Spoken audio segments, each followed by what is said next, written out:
The views and opinions expressed by tonight's guest and topic of discussion do not necessarily represent the official policy or position of Spaced Out Radio, Spaced Out Weekend, Spaced Out Radio Limited, its hosts, syndicated carriers, or anyone associated with this broadcast. Any rebroadcast, reproduction, or other use of this broadcast or podcast without the express written consent of Spaced Out Radio, Spaced Out Weekend, or Spaced Out Radio Limited is strictly prohibited. Listener discretion is advised.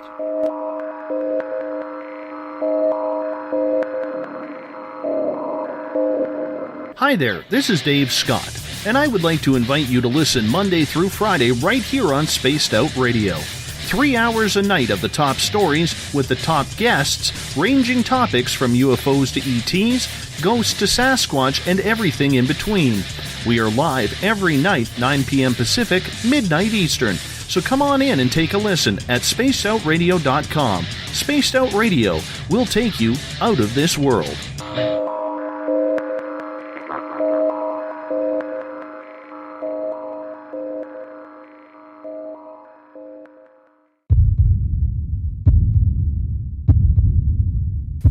Sky with 6316, 8.8 for 6,000. Got 6316, North Approach, so maintain 3,000, number 1 for the right.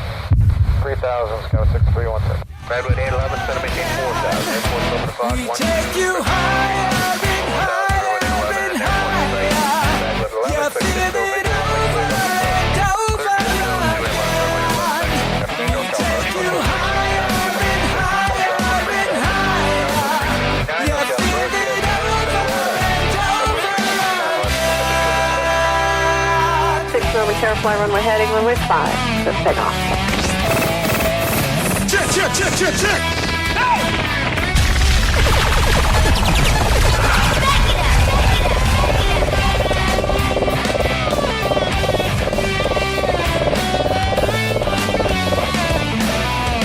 And we're ready for takeoff. Sit back, relax. It's time to travel with Cosmic Passport. Spaced Out Weekend presents Elizabeth Anglin's Cosmic Passport. A 1-hour warm-up of news, stories, thoughts, and ideas to captivate your mind. You can follow us at spacedoutradio.com.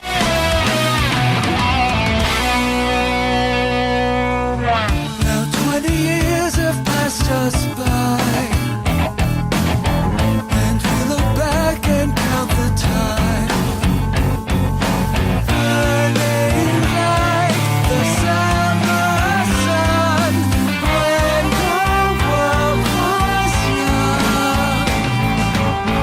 As I lay staring from the ground, and 7 trumpets wait to sound. And now, here's Our Lady of Flight, Cosmic Passport with Elizabeth Anglin.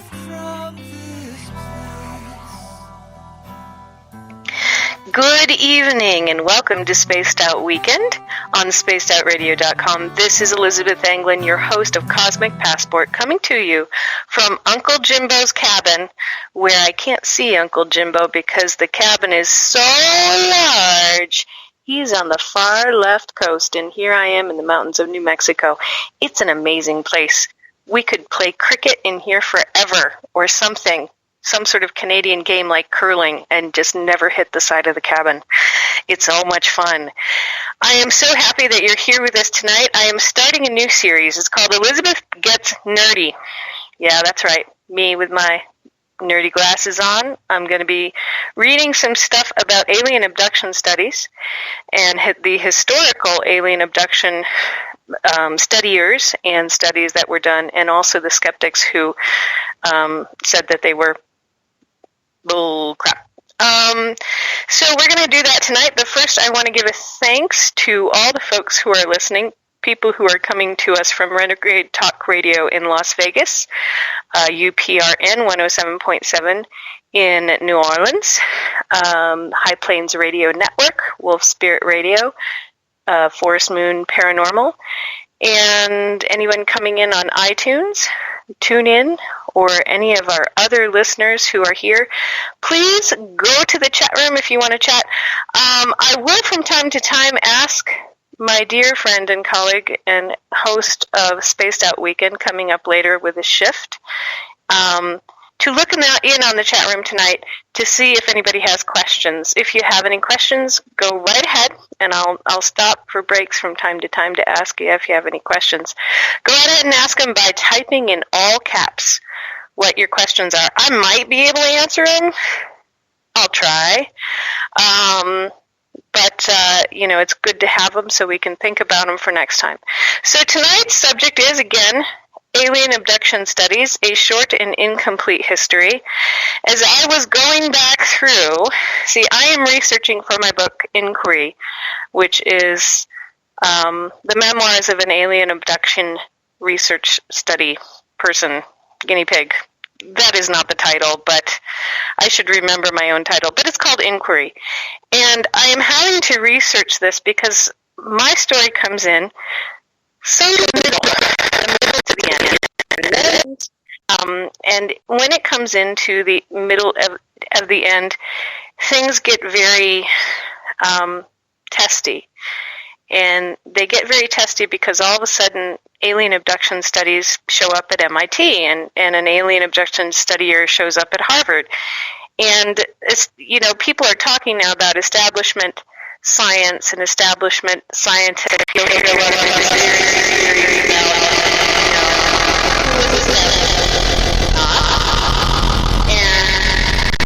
I'd have to say that anybody who is doing alien abduction studies is not necessarily establishment unless they're a skeptic. And they're probably not even a scientist. But we can get into my opinions about that later. I want to start off with our show tonight with Betty and Barney Hill. Everybody knows Betty and Barney Hill, and you think you know what you know about Betty and Barney Hill. Or you don't know about them. They were abducted or possibly abducted, or gosh, it really looks like they were abducted in 1961 when they were driving home to their home from northern New Hampshire. It was October 21st, and they saw a light 1 mile south of Indian Head, and Barney got really scared. He thought that this light was chasing them. Betty and Barney Hill were an interracial couple, and some people have blamed the stress of being an interracial couple on their abduction. Their stress of being an interracial couple somehow created their abduction. That's one way they were blamed for causing their own abduction scenario.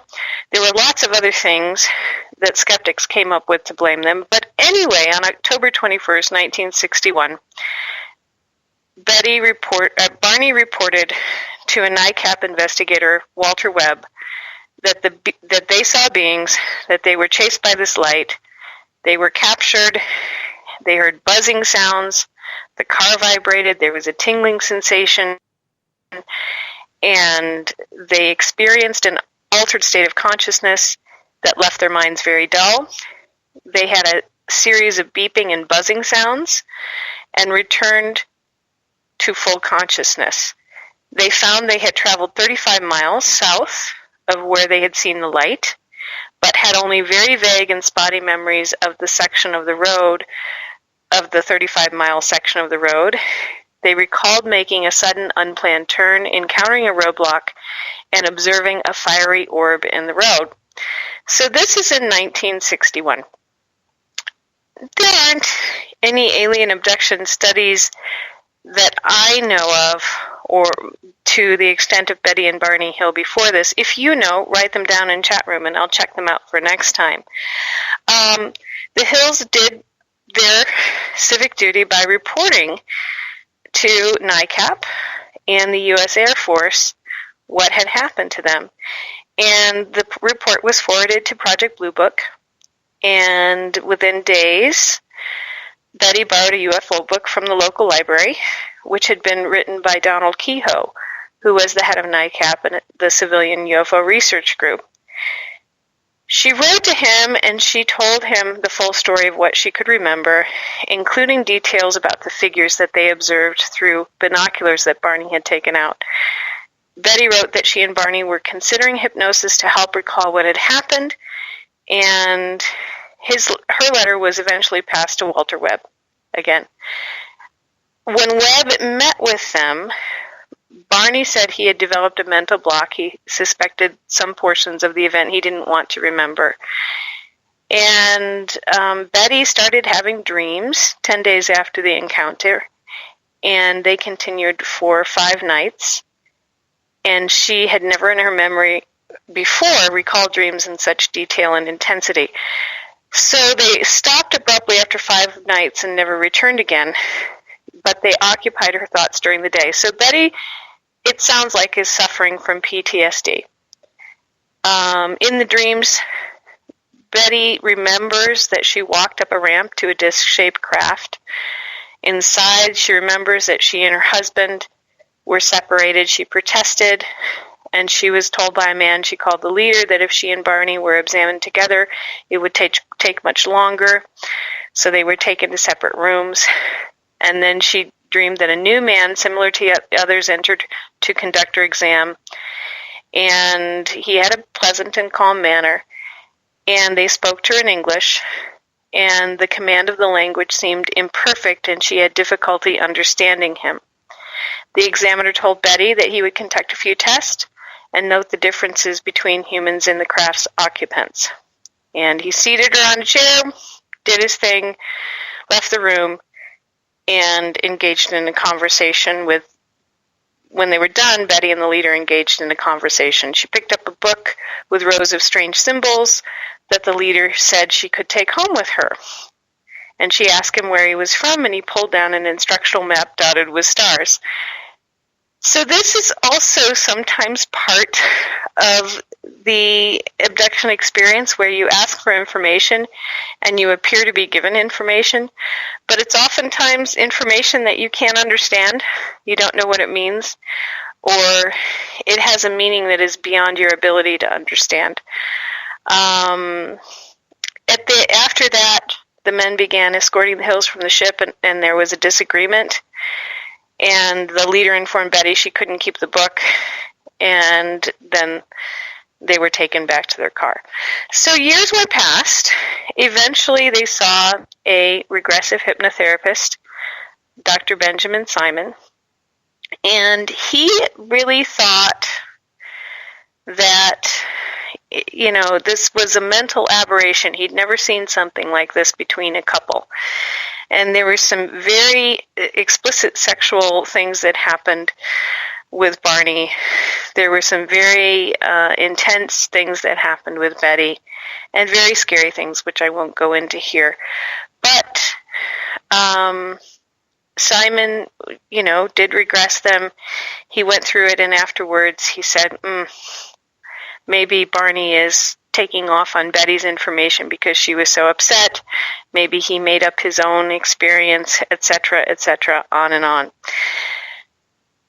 After their hypnosis sessions in 1965, there was a newspaper story that changed everything, and it was a front-page story on the Boston Traveler.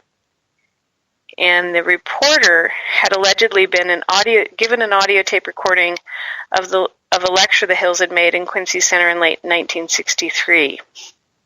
And when the reporter learned that the Hills had undergone hypnosis with Benjamin Simon, he obtained the notes from the confidential interviews the Hills had given to UFO investigators. On October 26th, the UPI picked up Luttrell's story, and the Hills earned international attention. So, basically, they released their information, or their information that was confidential got out. And they began to, become famous for this. Barney died in 1969 at the age of 46, and Betty died of cancer on October 17 at the age of 85. Betty also, under hypnosis, redrew the star map she had seen, and nobody could really figure out what it was. It was decried by Carl Sagan and Stephen Sauter. And then there were other people who thought, David Saunders, a statistician with a Condon study, thought it was unusual, and it might be Zeta Reticuli. which had been described by someone else named Fish. And then German crop circle enthusiasts looked at it in 1993, Joachim Koch and Hans-Jürgen Kaiborg, and they suggested the map depicted planets in the solar system at the time of the abduction event. So that's the first one, 1961. First, as far as I know, there may have been more, but the first and with the most information coming from two people. These were the horrors of my childhood in 1976 when this came out to TV, because I knew it was true, and so I couldn't watch it on TV. I had to go into another room and try not to hear the TV as their story was playing. My father was watching it intently because he knew it was true, because he had had his own experiences. And if you are an experiencer and you were born in the 60s or the early 70s and were old enough to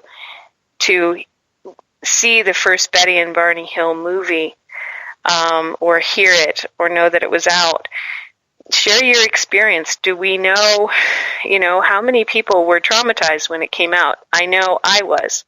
So that is kind of where we are from here. Okay, give me 1 second. I've got some technical difficulties with my microphone, and I'm going to change that a little bit. And if somebody could tell me if that's any better, that would be great.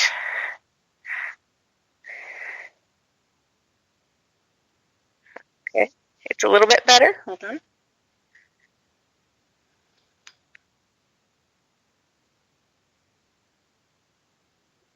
And now I'm quiet. How's that?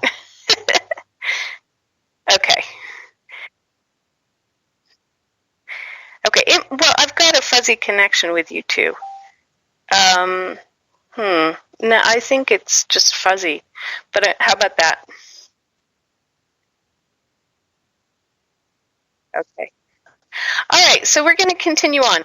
So that was Betty and Barney Hill. Now, after that, there started to become a lot more investigators who would work with people who thought they had been abducted by aliens. And one of the oldies but goodies who has managed for, it appears to be his entire life, not to have an issue with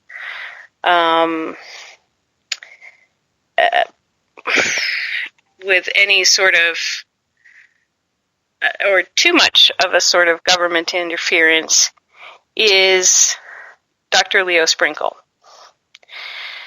Okay, so if you're an experiencer and you've been getting on the free Experiencers website and they're talking about doing the first academic study of alien abduction, they may be doing the first longitudinal academic study of alien abduction, which has needed to be done for a long time. A longitudinal study is something that collects a lot of data about who alien abductees are, what their backgrounds are, what their other histories are, and compiles just a bunch of data about everybody across the scale of abductions. Is it contact? Is it abduction?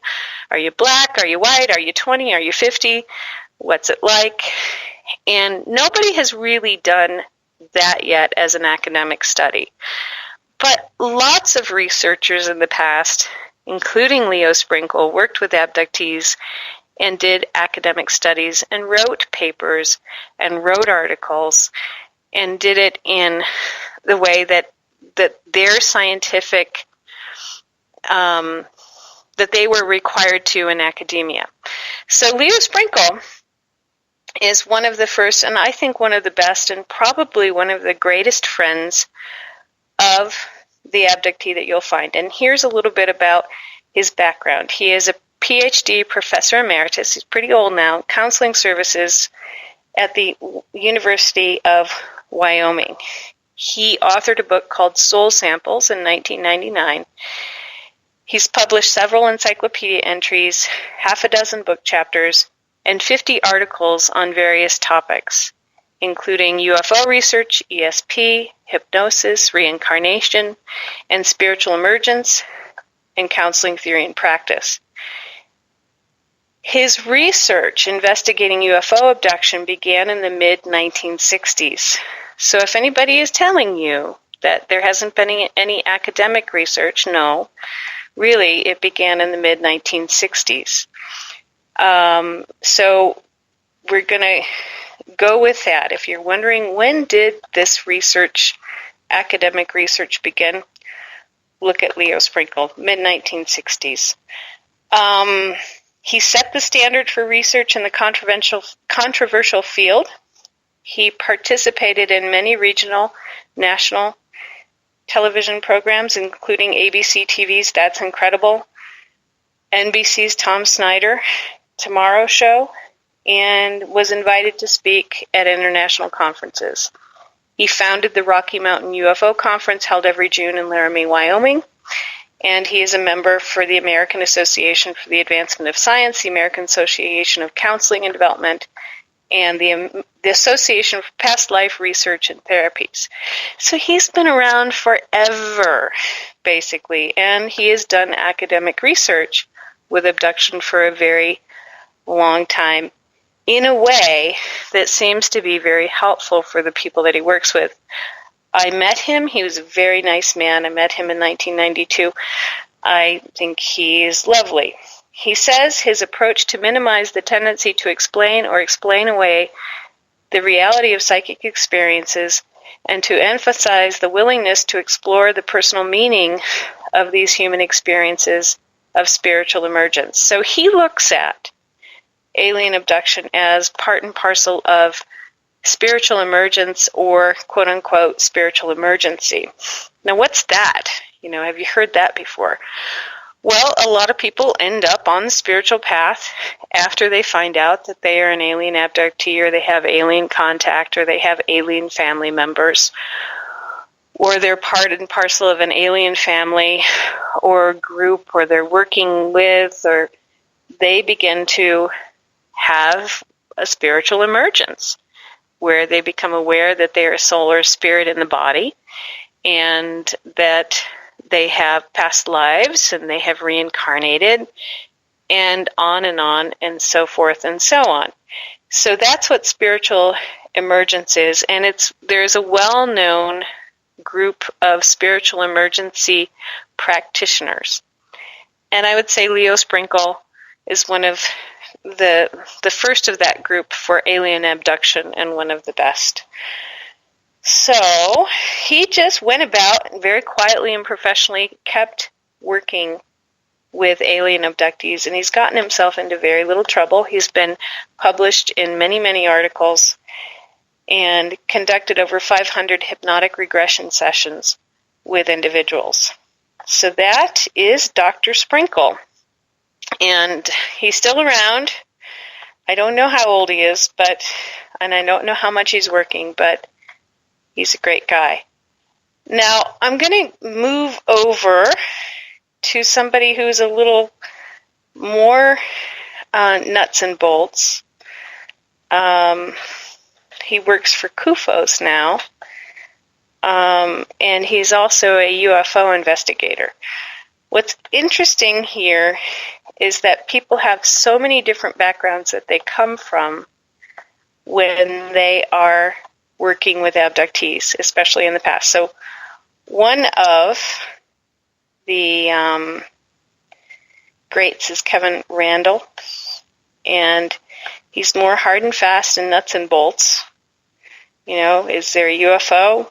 What else is going on? But he's been studying UFO phenomena and alien abductions for 45 years.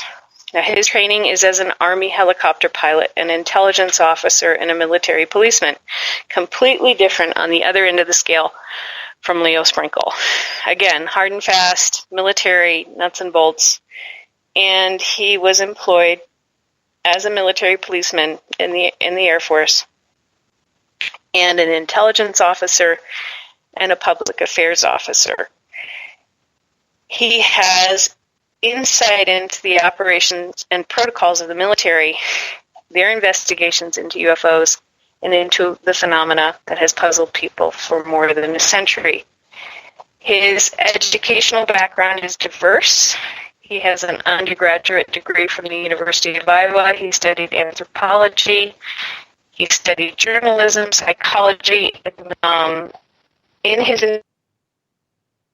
investigation, he has traveled across the U.S. He has interviewed witnesses who were involved in everything from Roswell. He did radar sightings over Washington, D.C. in 1952 to abduction cases. And he was one of the first writers to review the declassified Project Blue Book files, simulations, and among the first to report on alien abductions. And he was the first to report on alien home invasions, and among the first to suggest that humans were working with aliens. So what you have with you is giving us a background to really starting to explore, are those just humans with aliens? Are they humans with military? Are they aliens with military taking some humans? And writing extensively in 1973 for various national magazines. And some of the things that he's written are, and you should check them out, Crash, When UFOs Fall from the Sky, Reflections of a UFO Investigator, Alien Mysteries, UFO Files, The Conspiracy of Cover-Up. So, that's Kevin Randall, just on Kufos. He hosts a blog called A Difference Perspective. So if you type in Kevin Randall, R-A-N-D-L-E, you'll find him. Giving of where do we put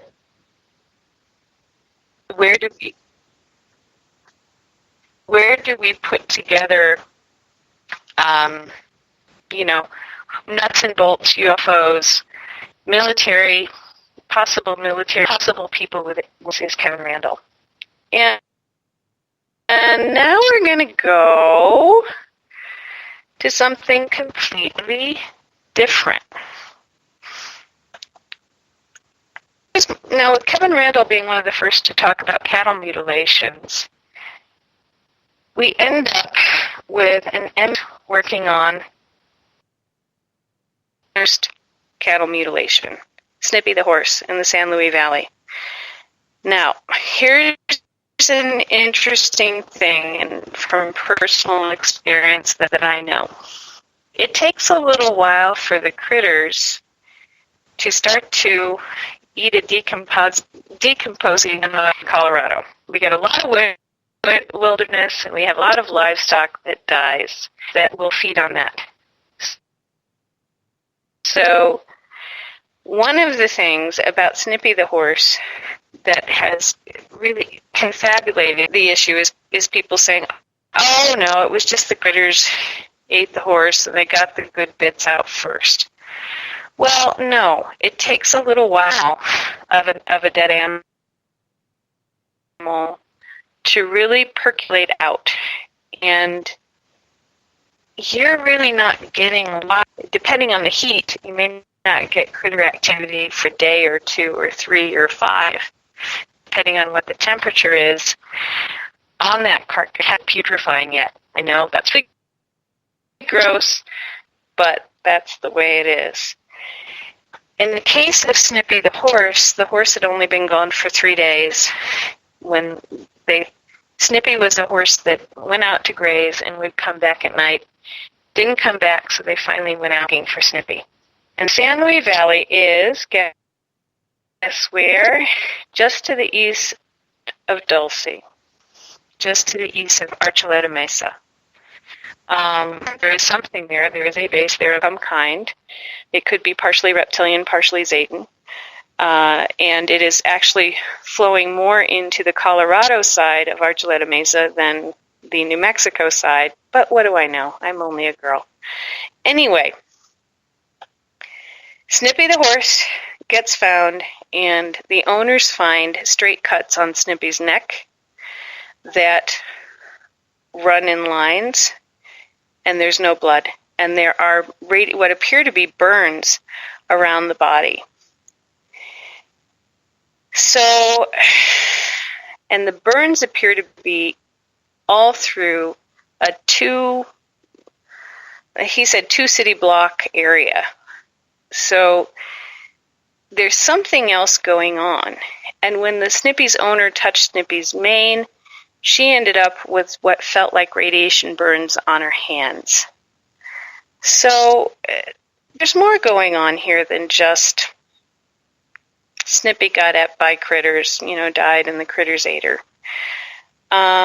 Here's what Dr. Altschuler said about the time he was there. At about 2 to 3 a.m., I saw 3 very bright white lights moving together slowly over the San de Cristo mountaintops. They were definitely not the illusion of stars moving. At one point, I thought they were coming toward me because the lights got bigger. Then suddenly, they shot upward and disappeared. At the time, I was both elated and disbelieving in a way. I knew they were the lights, but they were not my imaginations, and that the stories of UFOs were true. Now, he was out looking for the aliens because what he had found was that there were cuts on this horse that had been cauterized. They were straight cuts. They were cauterized. There wasn't blood where there should have been blood. Tissue was not ripped. And he produced some of the finest scientific evidence that you will never see because he doesn't take it around anymore to conferences and places where you could see it. But if you had seen it the way I saw it in 1991, what you'd see are pictures of cells that have been cauterized by some sort of cold cutting device. So they weren't even heated up. They were made cold. It's amazing, amazing work. It's very good science. Now, there were park officers who found him out looking for UFOs the night that he found some. And they decided not to basically arrest him for spending time out in the wilderness at night. I mean, who would? And they took him to Harry King's ranch to review the remains of Lady and see if he, a medical expert, could make some sense out of them. And he agreed. So he says, after looking at Lady or Zippy, I've done hundreds of autopsies. You can't cut into a body without getting some blood, but there was no blood on the skin or the ground, no blood anywhere, and the outer edges of the skin were cut firm, almost as if they had been cauterized. Later on, when he looked at that tissue under microscopes, he found that it had been cauterized. So this was the first. This was in the 1960s. It was picked up by the Associated Press in 1967. They called Lady Snippy, and it went on from there to have all sorts of people jump all over it and say, yeah, it's just a typical livestock death in Colorado. But these people were used to livestock deaths in Colorado. If you live in Colorado, you're used to that. You know what's happening. But another doctor concluded bacteria, birds, and coyotes were responsible for the absence of organs in the abdominal cavity. Predators had eaten away part of the horse's rump, exposing the cavity. It was normal under the circumstances that the brain cavity was devoid of fluid, because all tissue was gone from the skull. The opening of the back was exposed to air. Since the brain after death liquefies in hours, the fluid evaporated quickly in the prairie air. It was at least 30 days after Snippy's death before anyone could examine the carcass, and the longest the fluid could have remained would have been 2 weeks. So basically, they said that Altschuler was full of poo-poo caca. But I can tell you, if you ever see any of his work, you will think differently, because the pictures of the cauterized skin and skin that's been cut with a scalpel and skin that's been ripped with, and flesh that's been ripped with bird pecking is all completely different.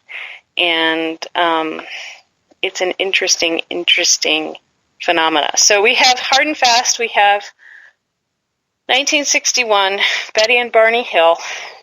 Then we have Kevin Randall, who's about the military. He's about what happens with the military, what happens with mutilations, and Dr. Robert Altshuler, all coming from different areas, all practicing different levels of science. If somebody says there is no scientific evidence, there has never been any scientific evidence for alien abductions or UFOs or cattle mutilations, they are living in la fancy cuckoo land, because it's been going on for a long time in the background.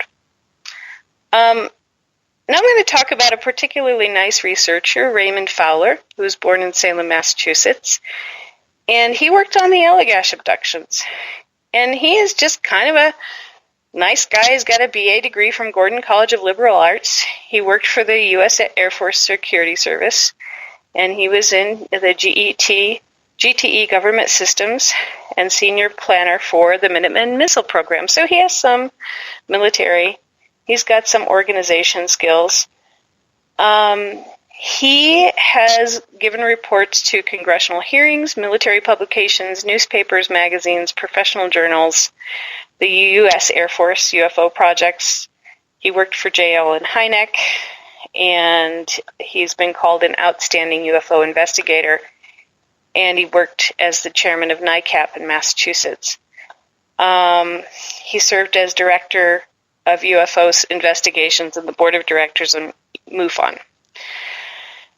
Now, Ray's a nice guy, even though he has military connections. He did work with the Allagash guys, who had an amazing experience in the 70s. And he did good by them. He helped them quite a bit because they experienced an abduction altogether.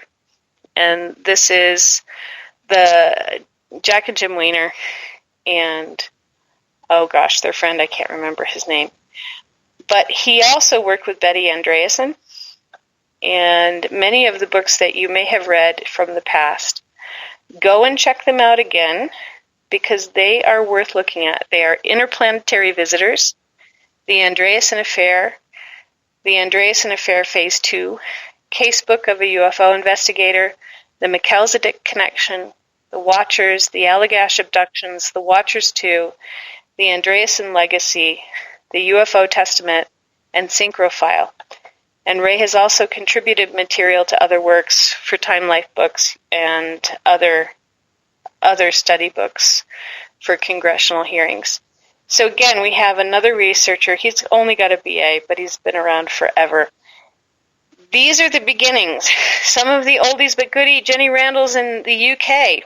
She doesn't know what she believes about UFO abductions, but she's a darn good researcher. And if you ever get a chance to catch her anywhere, do so, because she's a great person to see talk about aliens. And the one time I saw her, she had pictures of an alien. And she had talked with a person who had seen the alien, and they were convincing pictures. And the story was quite good. So Jenny Randall's. Ann Druffel also doesn't know. She's been around for a long time. She hedges her bets. It seemed like she was into alien abduction for a while, and then she began to hedge her bets, saying, oh, it could all just be a dream state. But you can check out Ann Druffel as well. These, again, are people that I would say check out at the beginning. And then someone quite interesting who is very quiet and stays in the background, but really gets it. If you have a chance to read any of his work, his name is Thomas Eddie Bullard. And the reason I bring him up is that he's actually one of the few people that I've ever talked to who gets how much researcher bias plays into or played into alien abduction studies. He was a folklorist, and he was always interested in UFOs, and he used to read Fate magazine and Ray Palmer's Flying Saucers, and he, as soon as he got old enough, he joined NICAP and APRO, and he attended the University of North Carolina and Indiana University for graduate school, and he started to try to work on an ethics for UFO researchers. And what happened is, this was in 1992, they were trying to get researchers together to come up with some ethical guidelines for working with abductees. And Thomas Bullard was behind that, because he could really tell. The only thing different, if you just took the pure information from alien abductees as they were giving it to researchers, it was very standardized across the board. But when you got into what does it mean, all of a sudden you started to see the researcher's bias toward it. And he also noticed that none of the information resembled folklore information that he could tell when he looked to see what folklore might be the same. So check him out, Thomas Bullard. He's got some papers out there, and he's sane. He never went quite round the bend on this stuff. So that is a brief and incomplete history of abduction studies research. I'm kind of just saying, we're going to say that was the biggies from the 60s moving into the 70s. Leo Sprinkle is probably one of the biggest. Next time we're going to get into the biggies who got famous, or the biggies who were famous, which includes Bud Hopkins, David Jacobs, John Mack, and how these others dovetailed in with what they were doing, and how what they were doing raised so many eyebrows about whether or not what they were doing was ethical. Was it sound? Was it good science? Was there a problem with it? And that's more along the lines of things I know, because even these guys were before my time. And as far as I knew, this was not something anybody studied. Alien abduction was not something that you talked about, and it just wasn't in the mainstream. And I had my awakening experience in 1989, so somebody really had to shove a book in my face for me not to be in denial, and that book was Whitley Strieber's book. That being said, I'm going to go to our chat room. Hold on a minute, guys. I'll be right back with you. SOR Space Travelers to begin with. I've had some problems on Spreaker, which I'm working on, so if you've asked a question on there, please forgive me for not answering. I will get that back up next week. I've been cruising Spreaker, and it's looking pretty good there. Pretty clear for questions. So we're all boring. Okay. Oh, well. I would say if you have any questions about whether something might be an experience, or, an experience that someone has, this is going to be one of the nights that you can ask me that. I'll probably talk for half an hour, 40 minutes, and then leave it open to questions about being an experiencer, or getting support, or where do you go now, who do you see now. It's crazy out there now, but it's actually crazy in a good way. There are a lot more research sources and a lot more experiencers helping experiencers. They may or may not have the sort of regular establishment education, but many of them can be very good, and there's a much more spiritual perspective. So if you're on the spiritual path, it can be good. If you're nuts and bolts, you may be somebody who doesn't want to be involved in alien abduction research, even if you've had an experience. But say, like you're like us, like Dave or Samantha, or people who are on here talking, our Keith Andrews. We had other people here who had experiences. I don't know if I can share who they were. We do pretty good support among ourselves, I would say, because there's a lot more information out there. The things that you want to beware of is when somebody makes alien abduction into their religion. If you're really working through your alien abduction, or your alien relationships, it's not religion. It's just something that happens. It's a part of your life, but, there's no worship of aliens. They're not giving you any power. Yeah, they might have helped you become more psychic. I know that happened with me, but that doesn't mean I worship them for doing that, because that was a painful process at the time. Well, it wasn't all that painful. It was just unusual at the time that it happened with me, but I don't worship them for that. You want to, there are lots of things going on that, keep to the ones that are, well, this happened to me. And yeah, that's what happened to you? Okay. Support is not somebody telling you, not someone pumping you for information and then telling you what it means. It's often, yeah, that happened to me too. Yep, that happened to me too. Yep, that happened to me too. And MUFON has gotten better with Kathleen Marden. Free has gotten pretty good with what they're doing there. Don't get involved in the politics if you're an experiencer. Try to avoid, well, I don't like so-and-so, they did this. That'll never be helpful, and it's usually the sign that forces of the dark are taking over a group when somebody is talking behind somebody else's back and not everyone is there to give and receive support. It means, dark side has come in. Not good. That's not very scientific or nerdy. That's just life experience. So that's what happened with John Mack's Alien Abductee Support Group, and we'll get into that and the media issues in another show. Now, all that being said, I'm hoping James is still around and he'll turn on his mic and talk to me for a little bit. Okay, what would you like to talk about? Okay, what's going on in the shift tonight? Oh, hold on. See, let me see. What is going on in the shift? Well, the shift is what it is. It is just dark and so what foreboding. Has gone on the shift so far? Okay. Did you say what has gone on the shift? Yes, because I have not had a chance to listen to the shift because I am recovering from the plague. Severe anemia. So, I kind of wish it was a plague, but no, because that would be gross. That would be like, sores on the neck. And no, just severe anemia. It makes me very tired more quickly. So I want to compare and contrast some things that abductees have seen in the way back with what Skeeter's seeing. So what's she been seeing?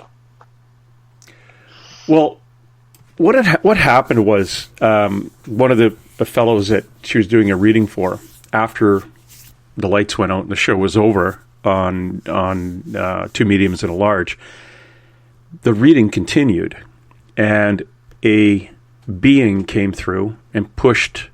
Now, here, just for our listener, when a medium does a reading, they are the medium between a spirit guide or a spirit and the person they're doing the reading for. So there is a third party involved. It's the spirit guide or a spirit of some sort that is passing the message on. Well, while she was doing a reading for this fellow, a energy came through and pushed all of her guides out. It's never happened to her before. She describes this being or this energy as having wings, about 3 stories tall, and the wings were, maybe 100 feet out both sides. And it actually pushed everything out, completely cleared her, at which point she started passing on information to the individual from this being. And we, at the end of about 45 minutes of that, we felt we were pretty confident who we knew, which angel this human is, and why the human is an angel, or why the angel has come back in human form. So it's got nothing to do with abductees or abducting. It's all to do with something that's going to happen in the future, and the dialogue is basically, is it near future or far? lots of abductees have seen something happening in the future. So it does have something to do with it. She's just not getting it from aliens. No, we're not. Yeah, we're not talking about abductees on the shift. We're talking about the shift itself, the changing of the magnetic pole, which will cause. I am talking to you about what abductees have seen about this, and I want to compare and contrast. So tell me what she saw, so I can tell you what abductees have seen about this.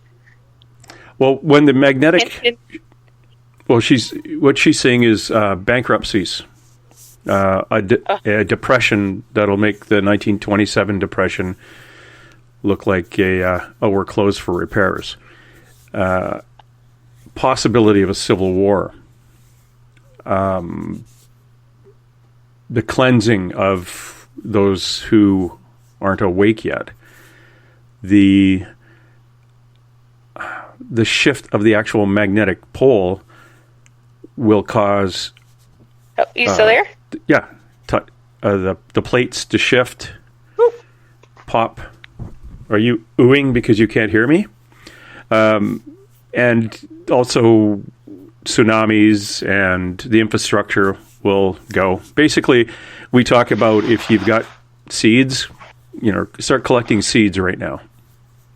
And if you got a horse, that's a good thing. So does she know the timeline, or she's not really sure? Well, she has one timeline.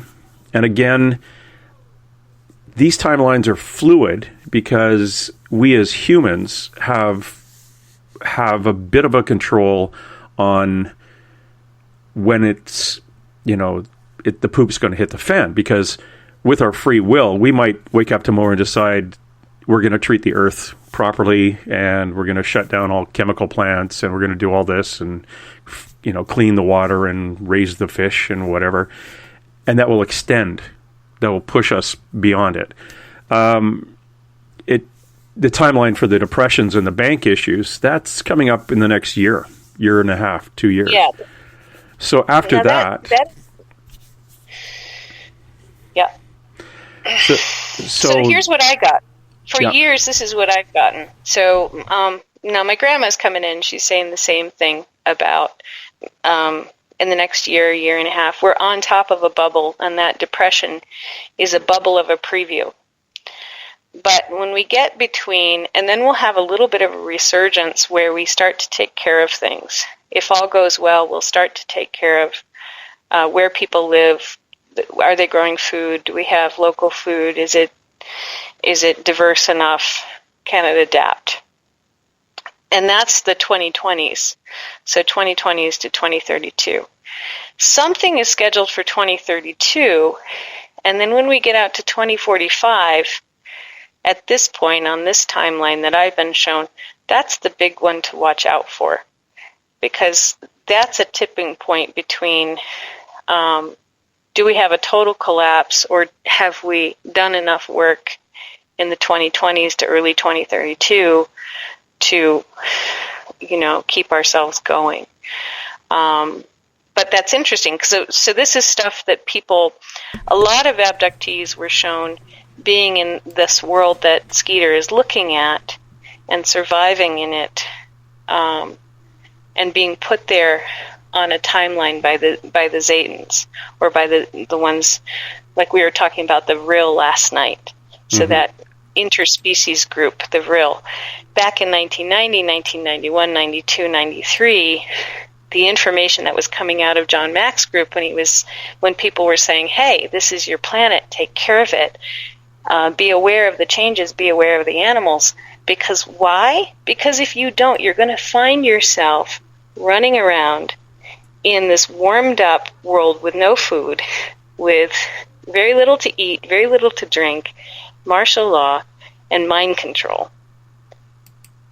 So, of course, everybody went, okay, let's do disclosure now. Let's do it before it's too late. Because we weren't given a timeline. So if I was in my 20s, I was thinking this is going to be like 2005, 2008. So I was like, oh my God, life is screwed. But as time went on and I became more aware of other spirits and other beings, I was like, no, it's 2032 to 2045. And it's extended out. Not that we've done anything great. We've had help extending it out. We've had spiritual help extending it out. And so this is very interesting because she's getting it from an angel.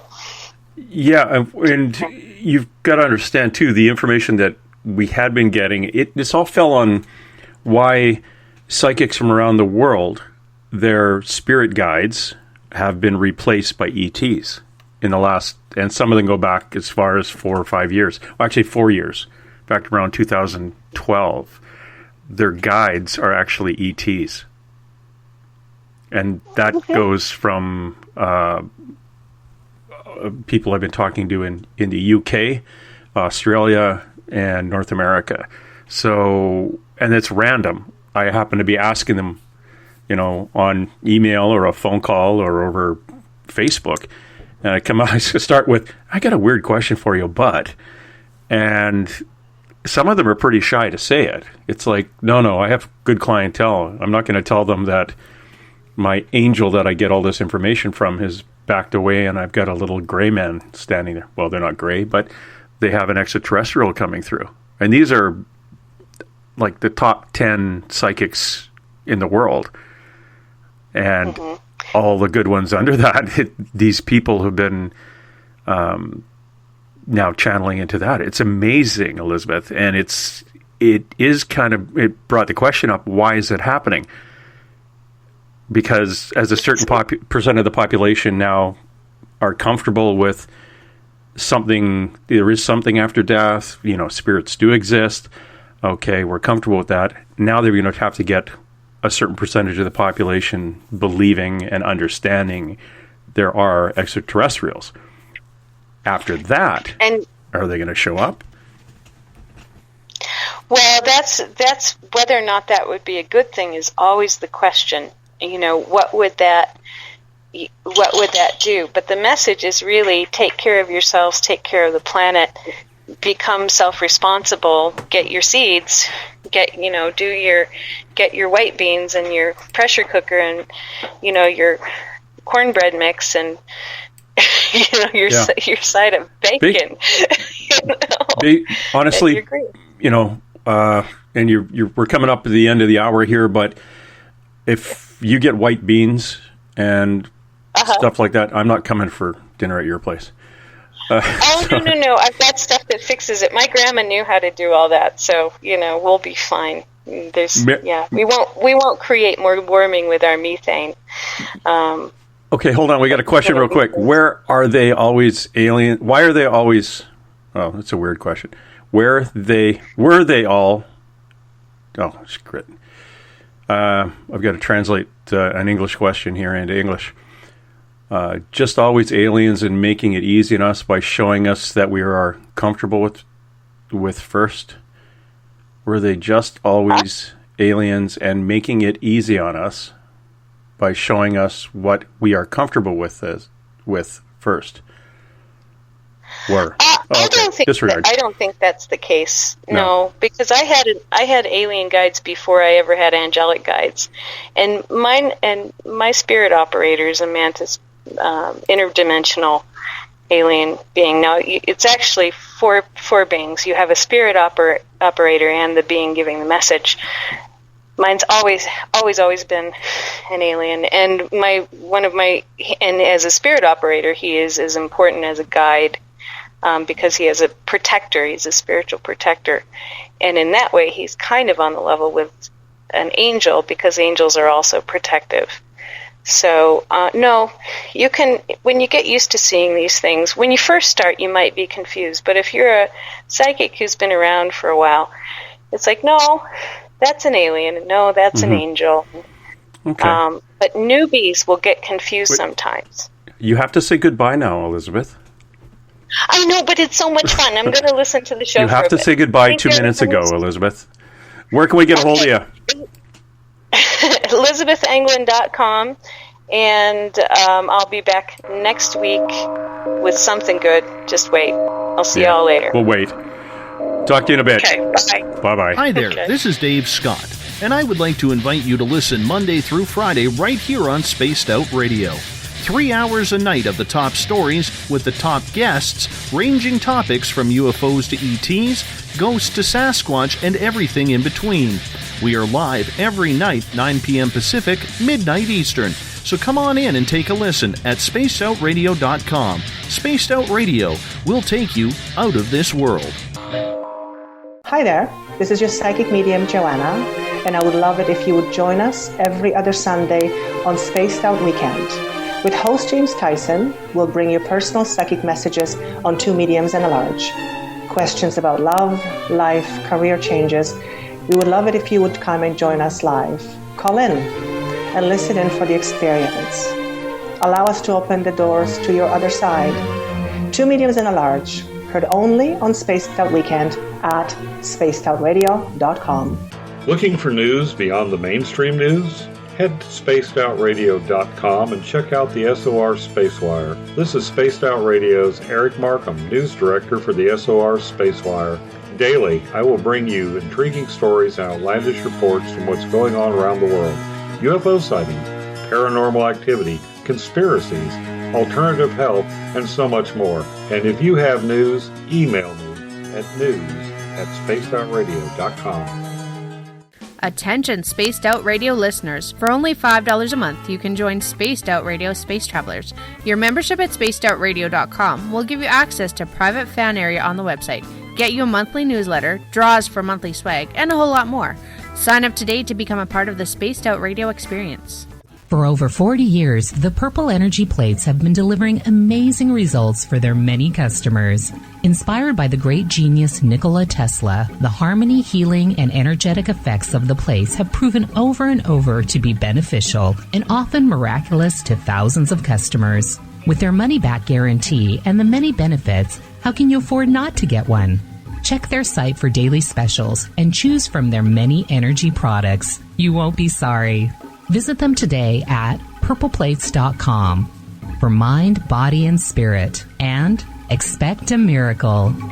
Patrolling the Pacific Northwest, we are always on the lookout for the strange and unassuming stories that real people are experiencing. Hi, I'm Vincent Zunza from Pacific North Weird. Me and Alexandra Sullivan have teamed to bring to you those odd stories that never seem to make it into the mainstream. Stories so weird that will leave you scratching your head wondering, is this real? It's as real as it gets with Pacific North Weird. You can watch our videos right here at spacedoutradio.com.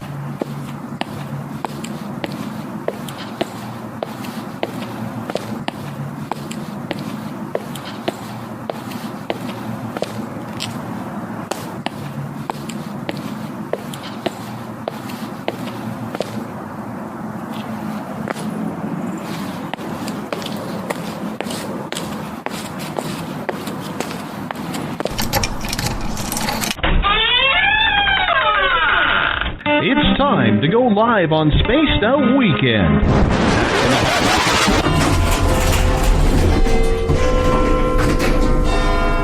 13, please. Oh, hi, Kevin. Oh, is that the time? Kevin, my friend, don't you find that watch just a little bit loud? Well, I certainly hope our buddy Bumblefoot is playing when we get there. Oh, you stinky big bundle of hair. I said Bumblefoot, not Bigfoot. Oh, it's going to be a long night. It's time to head to the 13th floor of the old log cabin for Spaced Out Weekend with James Tyson. You can tweet James at James Tyson SOR. You can find him on Instagram, Spaced Out Weekend, as well as on Facebook. On YouTube, our channel is Spaced Out Radio Show, and you can check out our website, spacedoutradio.com.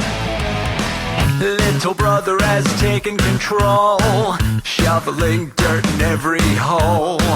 Predators to condemn your soul, watching you and watching me.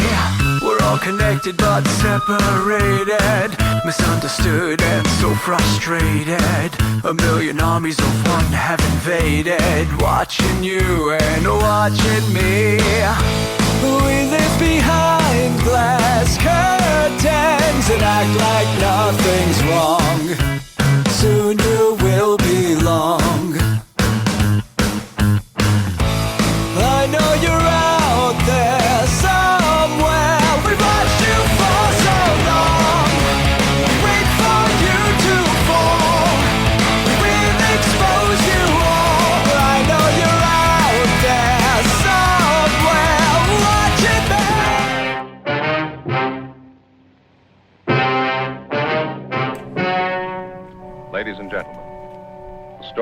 about to see is true.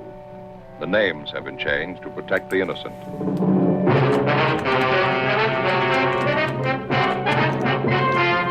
And now, perched high in his captain's chair, way above the clouds, here's James Tyson. Thank you, Dave Scott. Welcome, everybody, up to my little log cabin on the 13th floor of the Spaced Out Radio Network here in the paranormal portals of Cascadia, central on the left coast of North America, just a smidge above the 49th parallel. And to everybody south of the 49th parallel, you're welcome. We could have gone down there. Actually, we did. We came back. We decided we'd come back. You can have all that area. We gave you all that land, and what did you do? You took a chunk of Mexico anyway. Why, I oughta.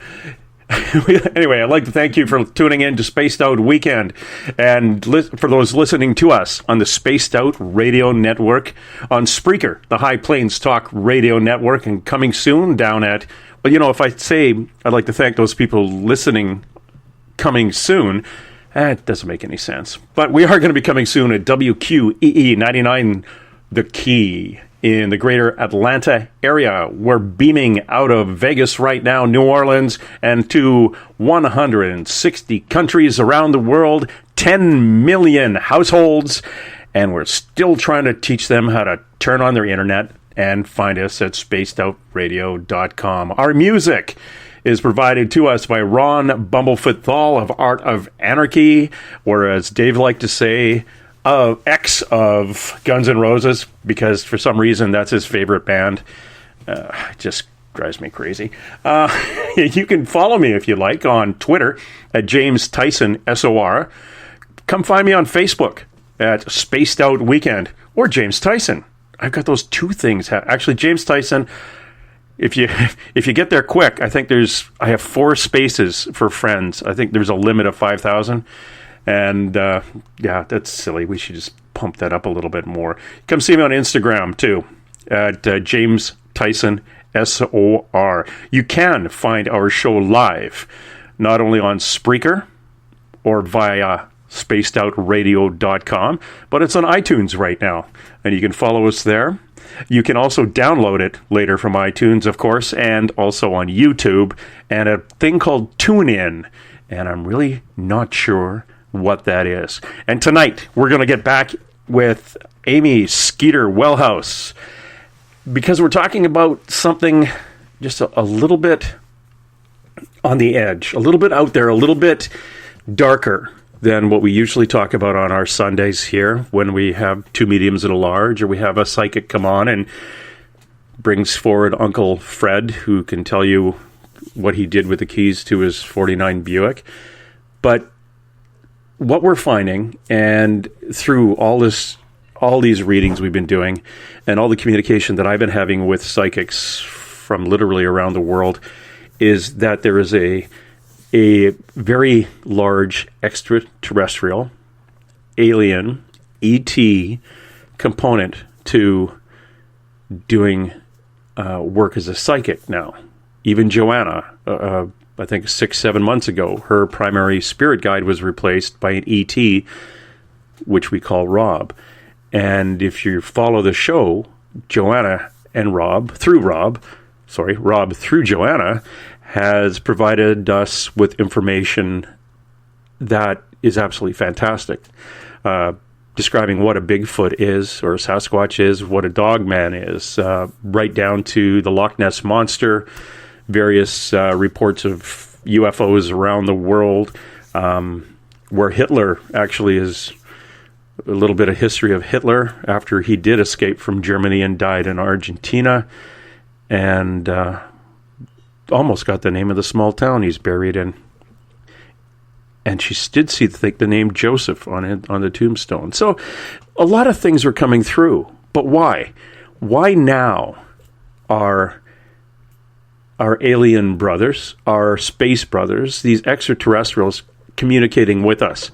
What is it that they want us to know? Is it because disclosure is stalled? Or is it because disclosure that they do exist will flip probably 70% of society on its lid. Is it because this type of program that Dave Scott has put together, this spaced out radio program and others like it, is it because we're actually communicating to those who are awakened or are soon to be awakened? Is that the reason that you and I are getting this information? Is it the reason that you and I are getting this is so we could plan or go out and try to find somebody else and turn them inward to see where they are spiritually and connecting themselves with their higher self? Are we supposed to be touching people out there so they too can awaken? Interesting. Very interesting. And Skeeter, our good friend Skeeter Welhouse, this is very new to her. It is, and I'm getting a question right off the bat. What do you mean by awakened? It's understanding those of us who have a higher vibration than others, and knowing that we do have a higher vibration than others. That empath, that sensitive, the ability to communicate with the other side. More and more people are awakening to that. And you can look on books, go online, look, awakening to the shift. What do they mean by the shift? What is it? Is it a physical shift? Is it a shift in consciousness? Is a shift in direction and path of mankind? This is what we talk about. And this is what this shift is all about. This shift. Is it the physical shift? The change, as I was talking to Elizabeth about on Cosmic Passport, the change in the magnetic pole of the Earth, the shift of the magnetic pole.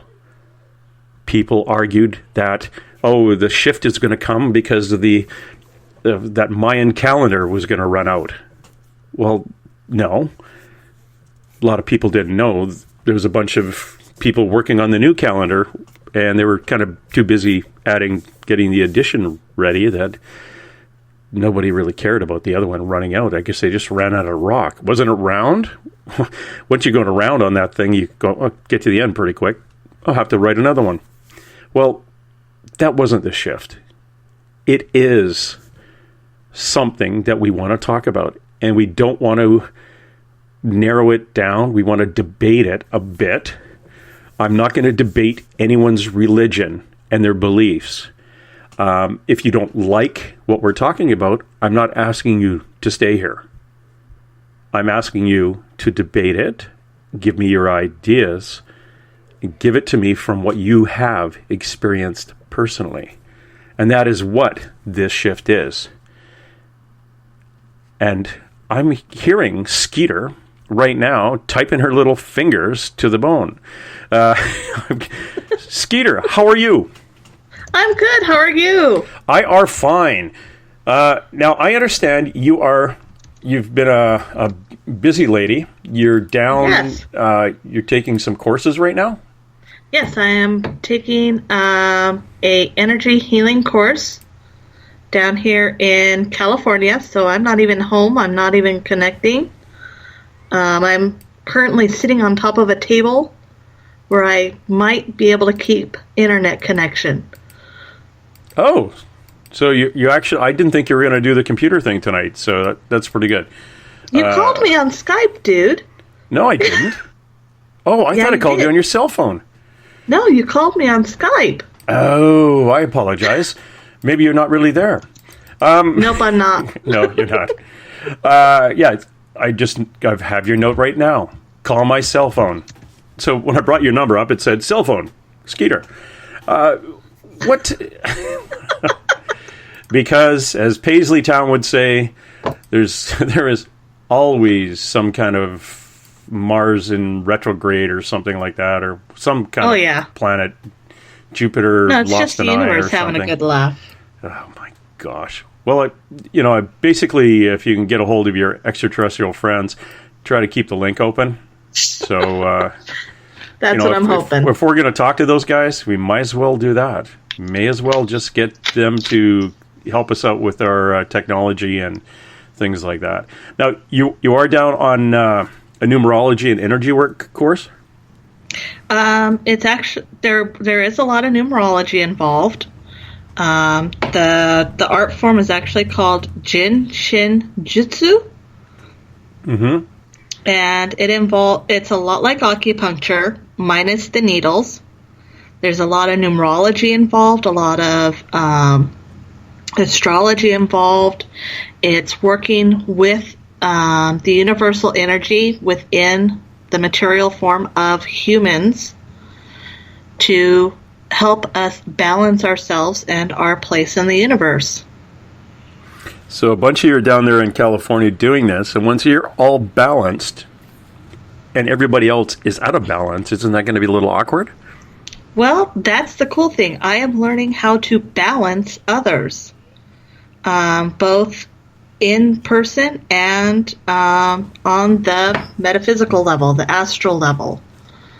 Oh. So I will be able to start helping people tune their energy. Very well, number one. Jinshin Jitsu. Jinshin Jitsu. You're not going to have to break a board with your head or anything like that? No, this one's very, very much more passive. You just pass through the board. Yes. I pass through the board with my face. You, as we were speaking and as we were trying to connect, this is different. What we do here on this shift is different from I was going to say psychotic reading, a psychic reading. It's a. I got a friend who can read your mind. Yeah, she is psychopathic. She anyway. This is different. This is borderline prophecy. Yes, and it's basically as we're looking at it, and as me as a newbie looking at it, we're getting a lot of information coming in for so many sources that all say the same thing, or mostly the same thing. And it's the mostly the same thing that can bring up the questions. I think if one person in every country around the world got on the phoned somebody and said, tomorrow at 3:00, Statue of Liberty will, turn around and wink, and it happens, then, oh, you guys are good. Yes. And it was exact. But when you get, as Elizabeth and I were talking, abductees have been getting this information for years about a depression, a economic okay, I'm going to use the word collapse, but I don't know if it's going to be that type of thing because I'm not sure. It is going to be close to a collapse. It's going to be a reset, a massive financial reset. So the key word there would be reset. Yes. It's like you just, yeah, okay. Having to reset makes a lot of sense when you compare it to all the other crap that's going on. It gets to a certain point and it just has to shut down, and then it takes a deep breath and we go on again. It's like a financial heart murmur, or maybe a bit of a mild heart attack. A mild heart attack would be good. Yeah, no, but good description. A mild heart attack. It's we don't get a jammer. Very mild. Yeah, we don't get the big jammer till a little bit later. No.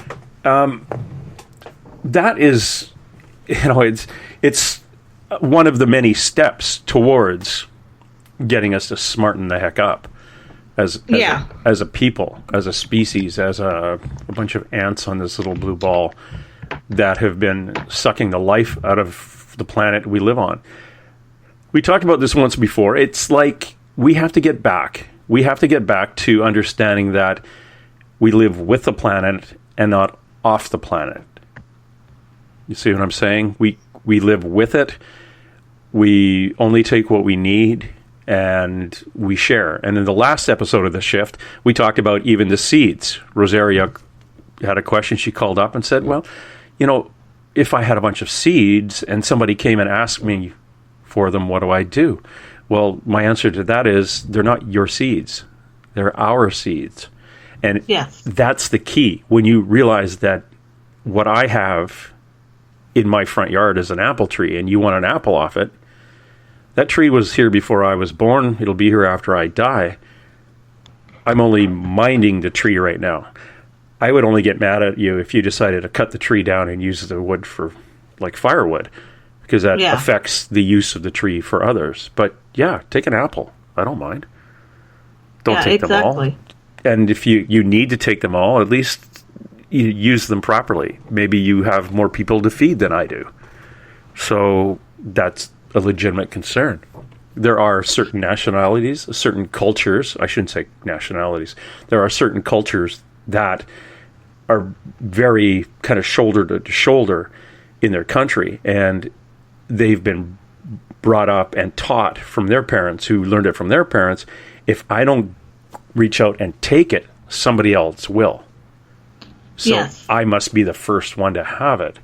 I may not need it right now, but at least I have it. And well, look at hoarding here in the United States. We hold on to stuff in case we need it. And we pay hundreds, thousands of dollars every year in storage fees. Yeah. To hold stuff that we never use, but we hold on to it. Houses are filled with stuff that we're just holding on to. I told you no more astral traveling in my house. All right? I need that. I need the clothes I wore when I was in the 9th grade. I may get down to 110 pounds again. I don't know. Just have 110 more pounds to lose. Well, stop eating apples off the apple tree. Oh, yeah. Eat the apples off on my apple tree. They don't last inside of you very long. You're in and out. Like, what are the pros and cons of prophecy? Well, I first off, I want to state that I don't read the future. That was one of the rules when I first started reading. I don't read the future. It's incredibly fickle. It's easily manipulated and redirected. And for the longest time, I always followed what I call the Oedipus rule. And that is, for those of you who don't know, that's the Greek myth of Oedipus. And basically, the prophets went to Oedipus's dad and said, listen, your son is going to murder you. He's going to marry your wife. All these horrid things are going to happen. And we're going to let you know so you can do something about it. And the father reacted by banishing Oedipus and thinking that he was dead. And Oedipus, not knowing who his father and mother were, came back around, killed his father, married his mother, and the whole prophecy came true. And I always believed that that is why I shouldn't do prophecy work, because if the prophets had kept their mouths shut, that wouldn't have happened. Now, recently, I've had a visitor. I'm not sure who it was. They weren't of this plane. But they explained to me that what happened in that situation was that the prophets came to Oedipus' father and gave him the worst case scenario. That his son would grow up and kill him and marry his wife or his mother, and all these bad things would happen. And there is a thing called free will. And Oedipus' father had the free will to act either in fear and hate and anger, or he could act in love and light. He chose to act in fear and anger and ended up bringing the worst case scenario to fruit. If he had acted in love, if he had embraced Oedipus and said, you know what, The prophets told me this, and I'm not going to let it happen. And Oedipus could have grown up to be a really good man, and the king could have actually been enriched by this and become a better king, which would have in the end enriched his kingdom and everyone around him. But that wasn't the path he chose. Now, on the flip side of this, by acting in hate, the prophets were right. Oh my God, the prophets were right. Everything did go bad. If he had acted in love, the prophets would have been wrong. Oh, you bunch of charlatans. You tricked us. You lied to us. And that's a risk that any prophet takes. Am I going to be trusted? Am I going to be believed?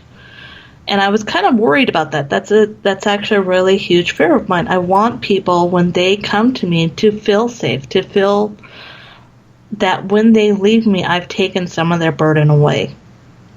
Now, one of the really cool things that this entity showed me is that the goal and purpose of a prophet isn't to be right or wrong.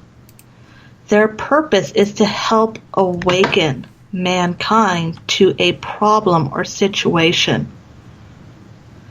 And that is, if Oedipus's father had acted in love and brought Oedipus closer and cared for him and loved him, and it made the prophets out to be liars, the prophets would have been happy, because in truth, they helped alter that future. They helped divert that ugly future. When today's prophets are coming out, we are a little nervous. Look at how many people are excited when they can prove, what's the one famous prophet? I can't remember his name right now. But you'll get it. I will. But anyways, anytime that people can prove someone to be wrong, a liar, a charlatan, that they're fake or false, humans love tearing down heroes. They love tearing down people and bringing them down to their level. A prophet is literally Nostradamus. Thank you, Don Goodwin. Nostradamus. Nostradamus was amazingly brave. People love it when they can prove one of his prophecies were fake. However, they also think it's really exciting when one of his prophecies are true. So, Nostradamus was very brave and very strong within himself to be able to come out and say, here's what I am seeing, here is what is coming. By putting that information out there, he allowed people the free will to decide, do I want this path to occur or do I not want this path to occur? Consciously or subconsciously, we as a society, we as a people, we have this earth chose a path that made these prophecies either true or untrue. And for Nostradamus, the only real reward isn't so much as being, oh, you're an amazing prophet, you guessed all this. It's actually in the prophecies that weren't true, the ones that he was able to help divert humans from. And that's what I was told, is that by doing this, I am putting this information out there. I am letting people hear what is coming, and I am giving them the opportunity to go, okay, all this really bad stuff is going to start happening in about 2019, and it's going to get worse and worse and worse, and in about 10, 20 years, we're going to be hitting something incredibly catastrophic. Do we, as a people, want to step forward and change this to approach it from a point of love and light and move forward, move through it, help each other? Going back to the whole seed thing, it's not my seeds, it's not your seeds, it's our seeds, and better yet, let's plant those seeds. One of the things I learned today in the class I'm taking, and it's a beautiful example of this, is a man can count the seeds in an apple. But a true master can see the apples that will grow from the seeds, can see the fruit coming from the seeds. They're not our seeds. That's our future. That's our opportunity. We can plant those seeds as a people, and we can create a new world from those seeds. We can create crops, and those crops will give us more seeds, and it'll feed us. We can rebuild ourselves from those seeds. But we have to come from a place of light and love. We have to come from a place of understanding, not selfishness. If we choose a darker path, if we choose to come from a place of anger and selfishness and mine and me, then it doesn't matter about the seeds. We're done. Yeah. You get it? Oh, yeah. I get it.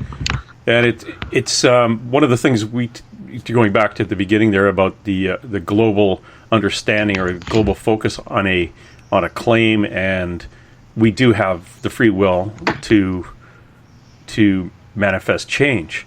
It's years ago I was talking to a psychic who said, they didn't like doing, the beginning of the year, let's do some predictions to see what's going to happen this year, because if something was negative, like a plane was going to crash into a mountain and it was going to happen around this weekend, people would focus on it, and because we're people, we're going to say, okay, let's see if this is the truth.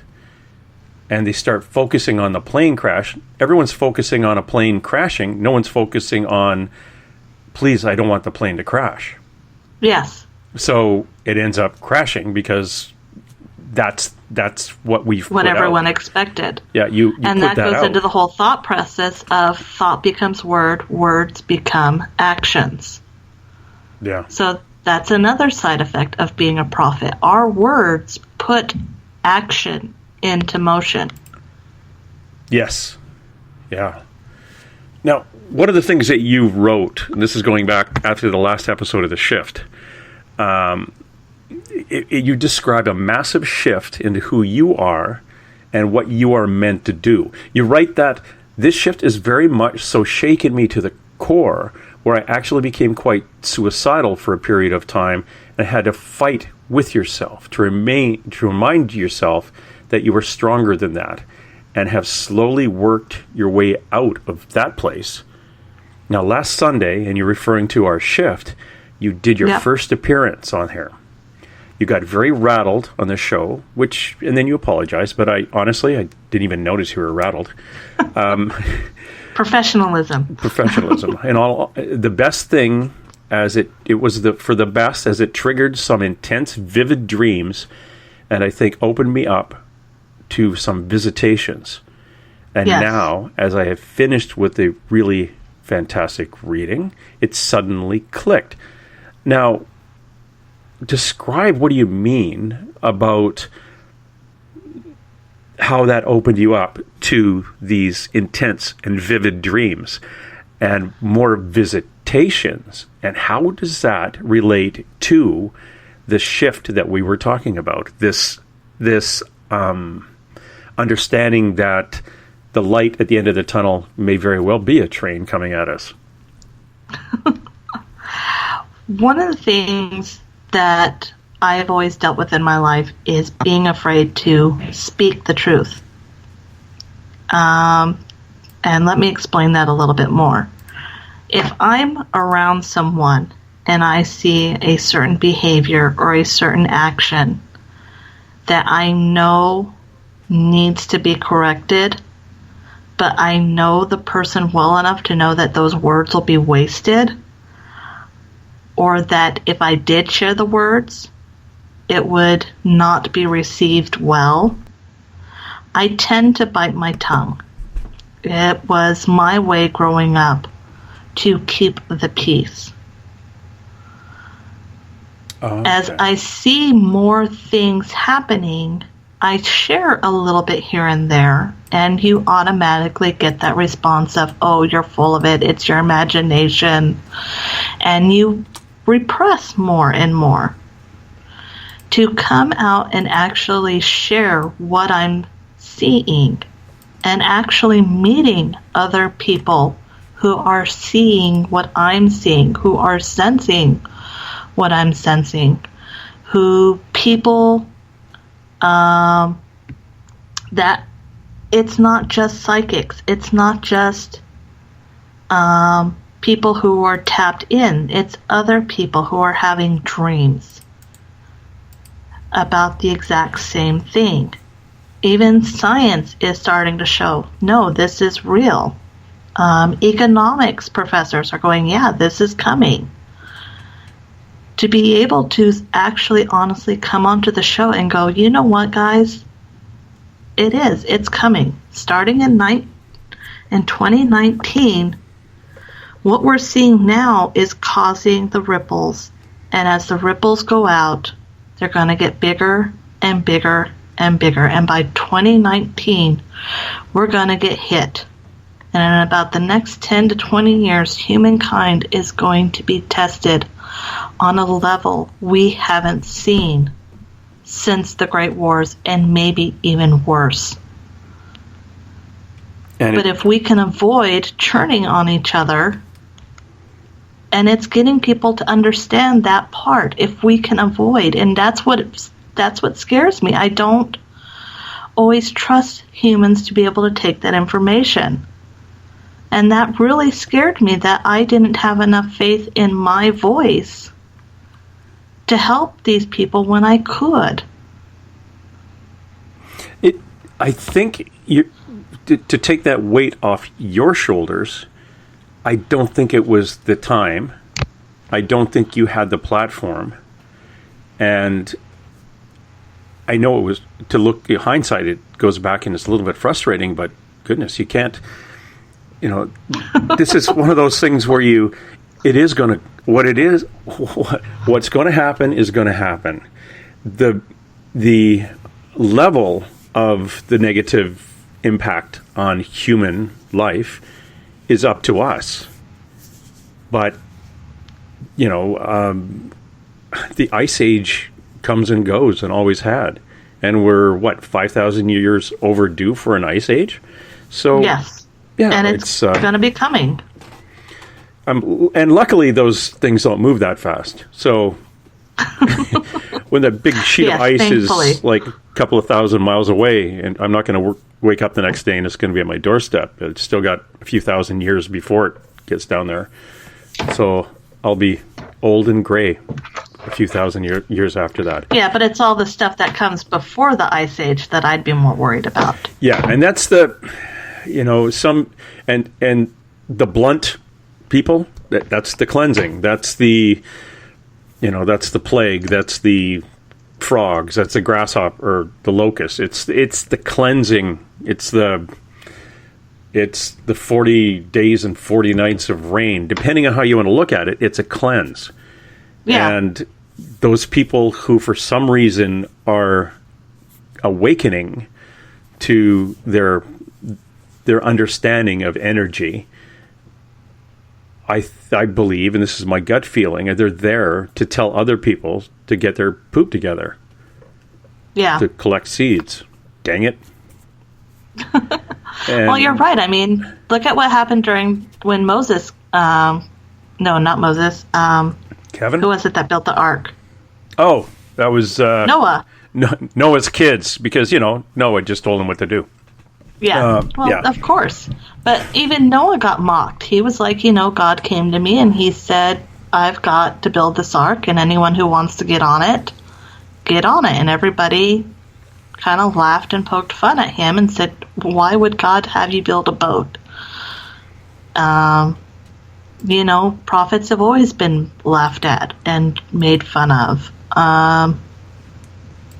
And it takes a bit of balls to step forward and go, this is what I'm seeing. This is what's coming. And it's even more, I think the hardest part is the blow to ego. It's learning to separate yourself from ego. And that's one of that's the huge shift that I got from this, is that I need to separate myself from ego. That it is actually, if I am wrong, if in 20 years everything is still standing and we're just still bickering amongst ourselves, then thank God I'm wrong. I mean, then somehow, some way, me putting those words out there got enough people together to go, yeah, we have to change this. And yay, I'm wrong. But I have to learn to separate myself from ego to accept that in this case, being wrong is a blessing. Yes. And what, on the other hand, you're getting is the same information that so many other people are getting, that psychics are getting, that abductees have been getting for years and years. They're seeing this. A good friend of mine, Leanne Bates, who's been on the show before, very, very good sensitive. She's the one who did my past life regression hypnosis. Very, very, very sensitive human being.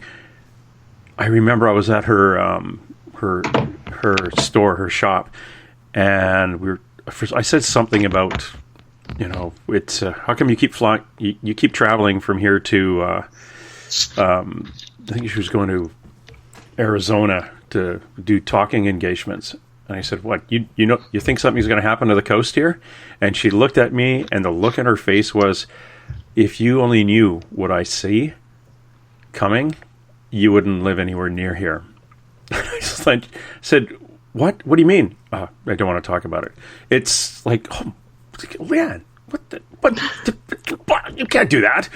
But it wasn't coming tomorrow or the next day, but it was coming. And she saw that, this is not a good place to be living, this close to the ocean. So, but then again, well, like me, I left New Mexico. I moved my family up here to Washington. And people keep asking me, well, why did you move to Washington from New Mexico? I keep telling people it's a better school districts. And it is. Way better school districts. But I also saw there was going to be a massive revolution in New Mexico. And as someone who happens to look like a Cheeto keeps threatening to build a wall of Legos along the border there in New Mexico and Texas and all that, you are seeing an uprising. You are seeing things shifting. Yeah, but that's what's supposed to happen. Yes. Yeah, so it's, we can all, I shouldn't say we can all, but I know there's people who are on one side of that argument and people on the other side of the argument, and they look at each other and they just don't understand how the other side is thinking. Like, how can you possibly think that A is good and B is bad, and the other side is doing the same thing? When it comes down to it, we don't have to explain why one side is pro and one side is anti, because that is what they're supposed to be.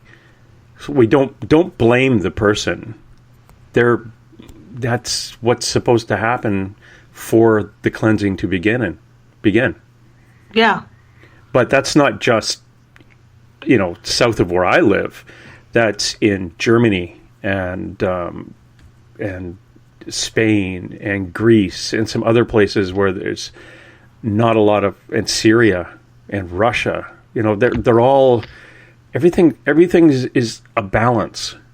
It's like everyone's walking on eggshells. Some just have bigger boots than the others, and you crush it. I guess it's like, I'm trying to think, it's like standing up in a canoe, and right now there's people about to foxtrot in the middle of the canoe, and the other ones are just saying, hey, whoa, just calm down. Everything's going to be okay. No, but I've got a happy feet, and I just got to move. And you're going, no, but for goodness sakes. But the big thing is that we're also going back to the whole thing about it's my seeds. This is my country, my people only, my seeds, my food, my whatever.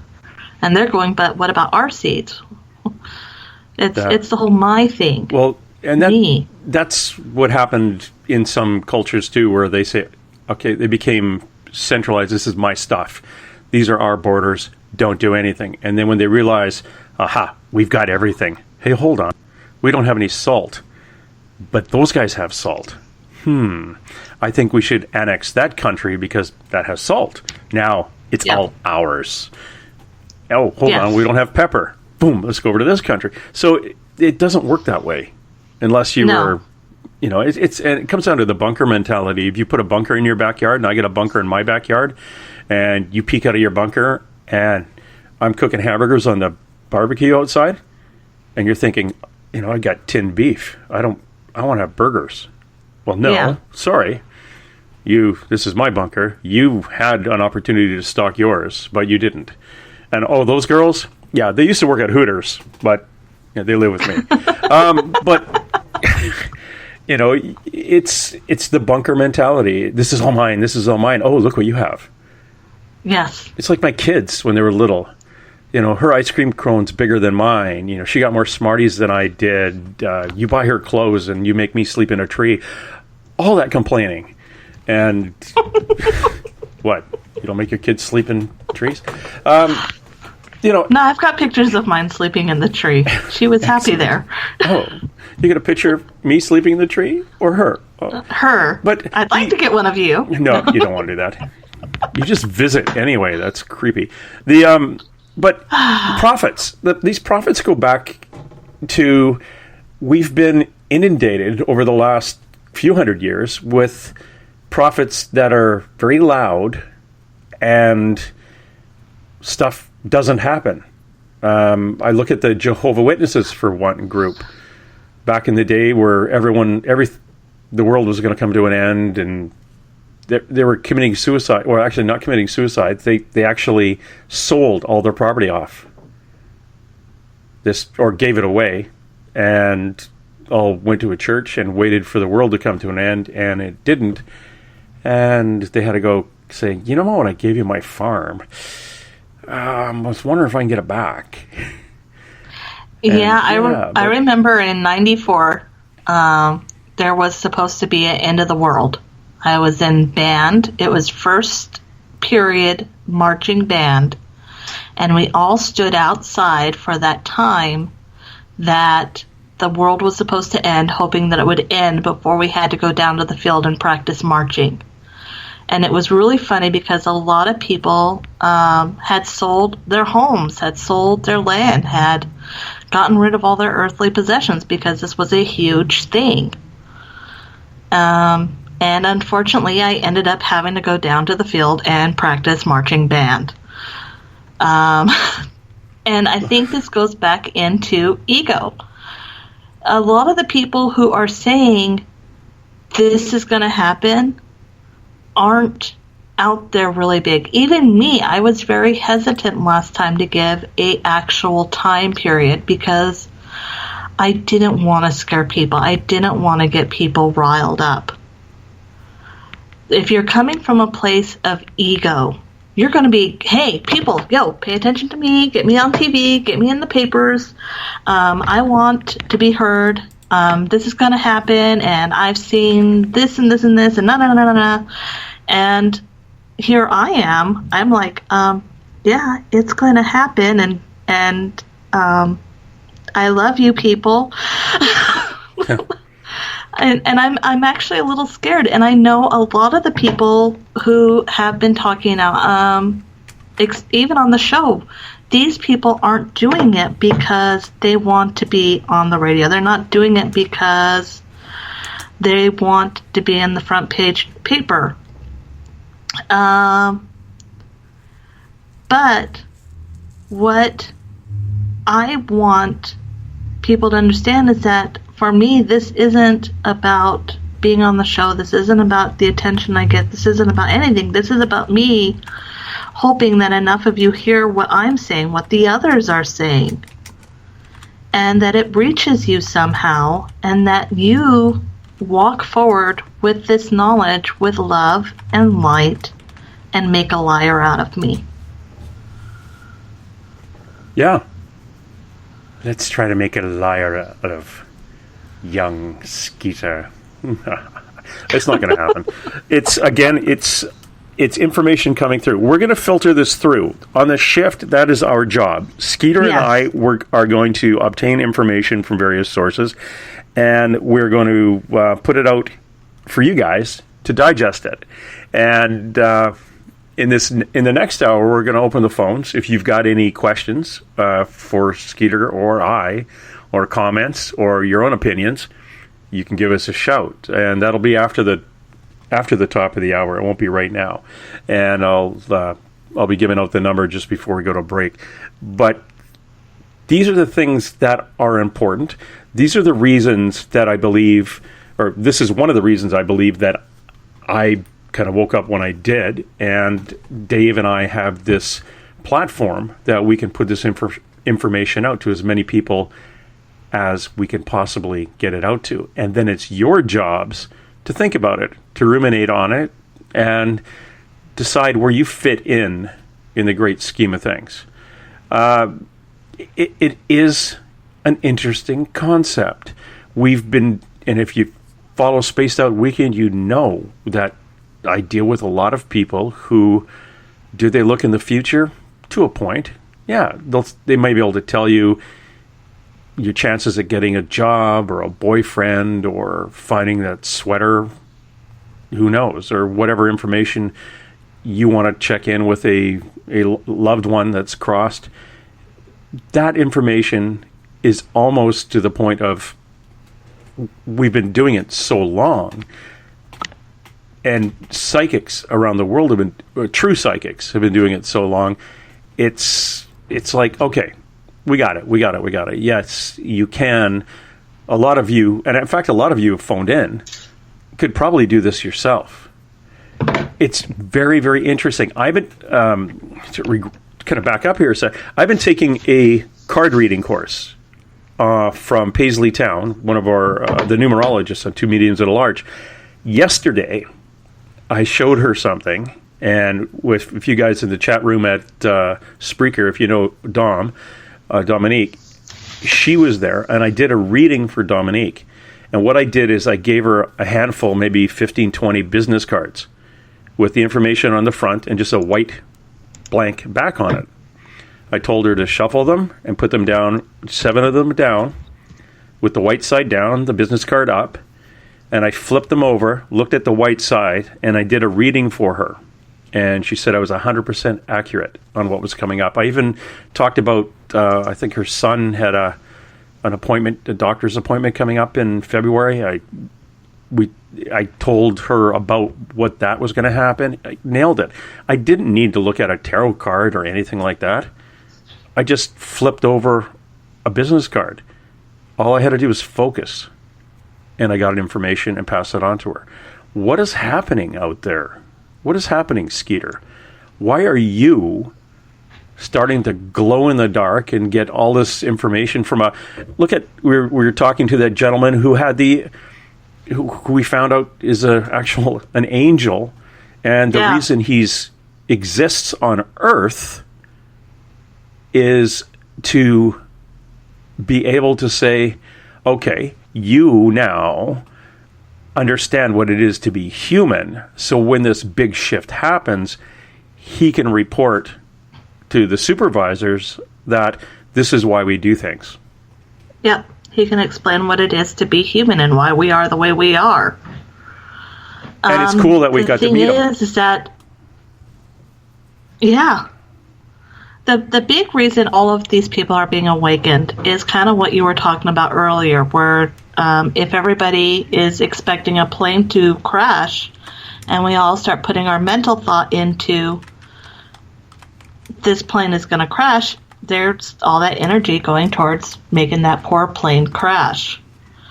By waking people up, by bringing people into the conscious circle of the awakened, of those who are in touch, we begin to see synchronicities. We begin to see how our actions play out on the big web of life. We begin to start understanding the lessons from our past lives. And we begin to see how our actions now can actually change the actions of the future. We can actually physically take our future and make it better just by being alive, awakened, available. Excellent. We're going to hit it out there. We're going to take the 7-minute break, and when we come back, I'm going to open the phone lines up to you. And if you've got a question for Skeeter, and please don't call in and say, I'd like to know my spirit guide's name, or I was wondering if anybody could come through, or if I'm going to find my shoelaces. This is the shift. If you've got a concern with your future, our future as humans, well, now's your time. Be right back after this 7-minute stretch.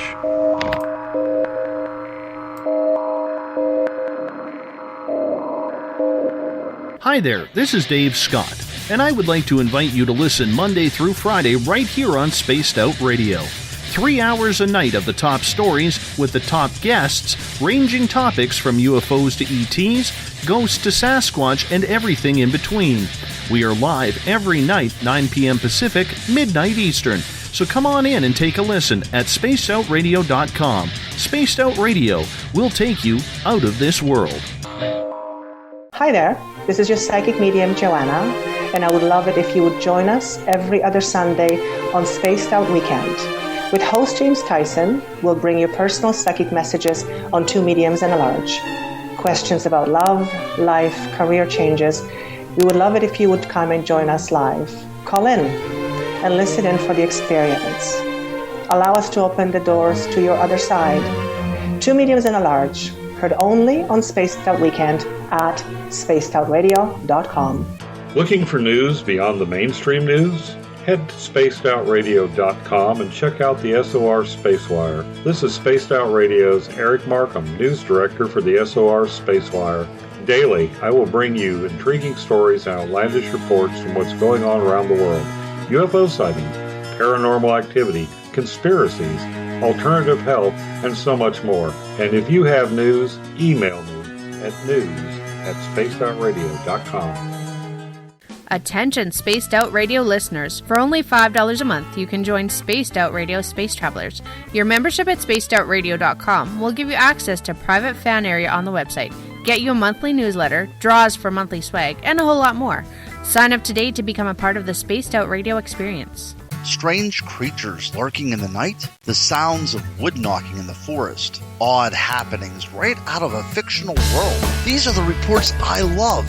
Hi there, this is author Ronald Murphy, and I would love it if you join me and Spaced Out Radio host Dave Scott the second Wednesday of every month on our journey into the unknown land of cryptozoology at spacedoutradio.com. From Mothman to Frogman and everything in between. Hey, they don't call me the crypto guru for nothing. Greetings and salutations, space travelers, from the Chronicles of the Unknown team. What is Chronicles of the Unknown? I keep hearing about this thing. It's a new paranormal reality TV show based right here in beautiful British Columbia, Canada.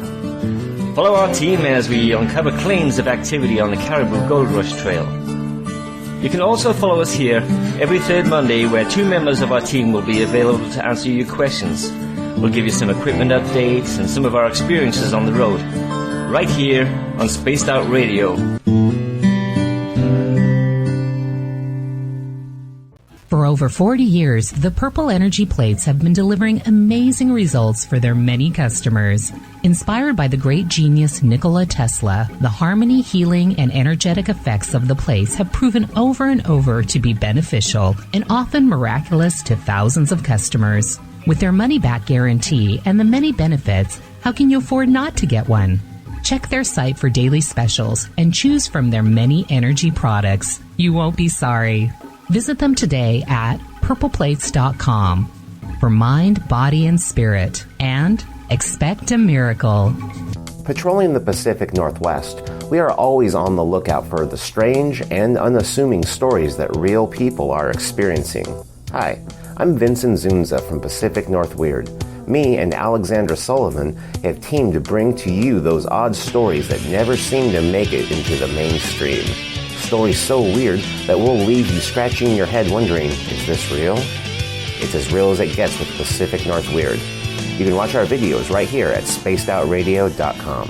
Find yourself constantly looking up in the sky, looking for answers? Have you had extraterrestrial contact? Are you an abductee?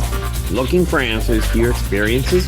Hi there, I'm R. Keith Andrews, Spaced Out Radio's resident ET expert.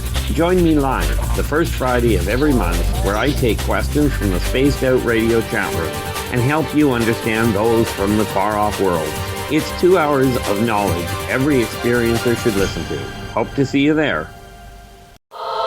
Hey everybody, this is Patrick Webster Small, and I'm here to bring you the Webster Phenomena every Saturday night, live at 8 p.m. Pacific, 11 p.m. Eastern.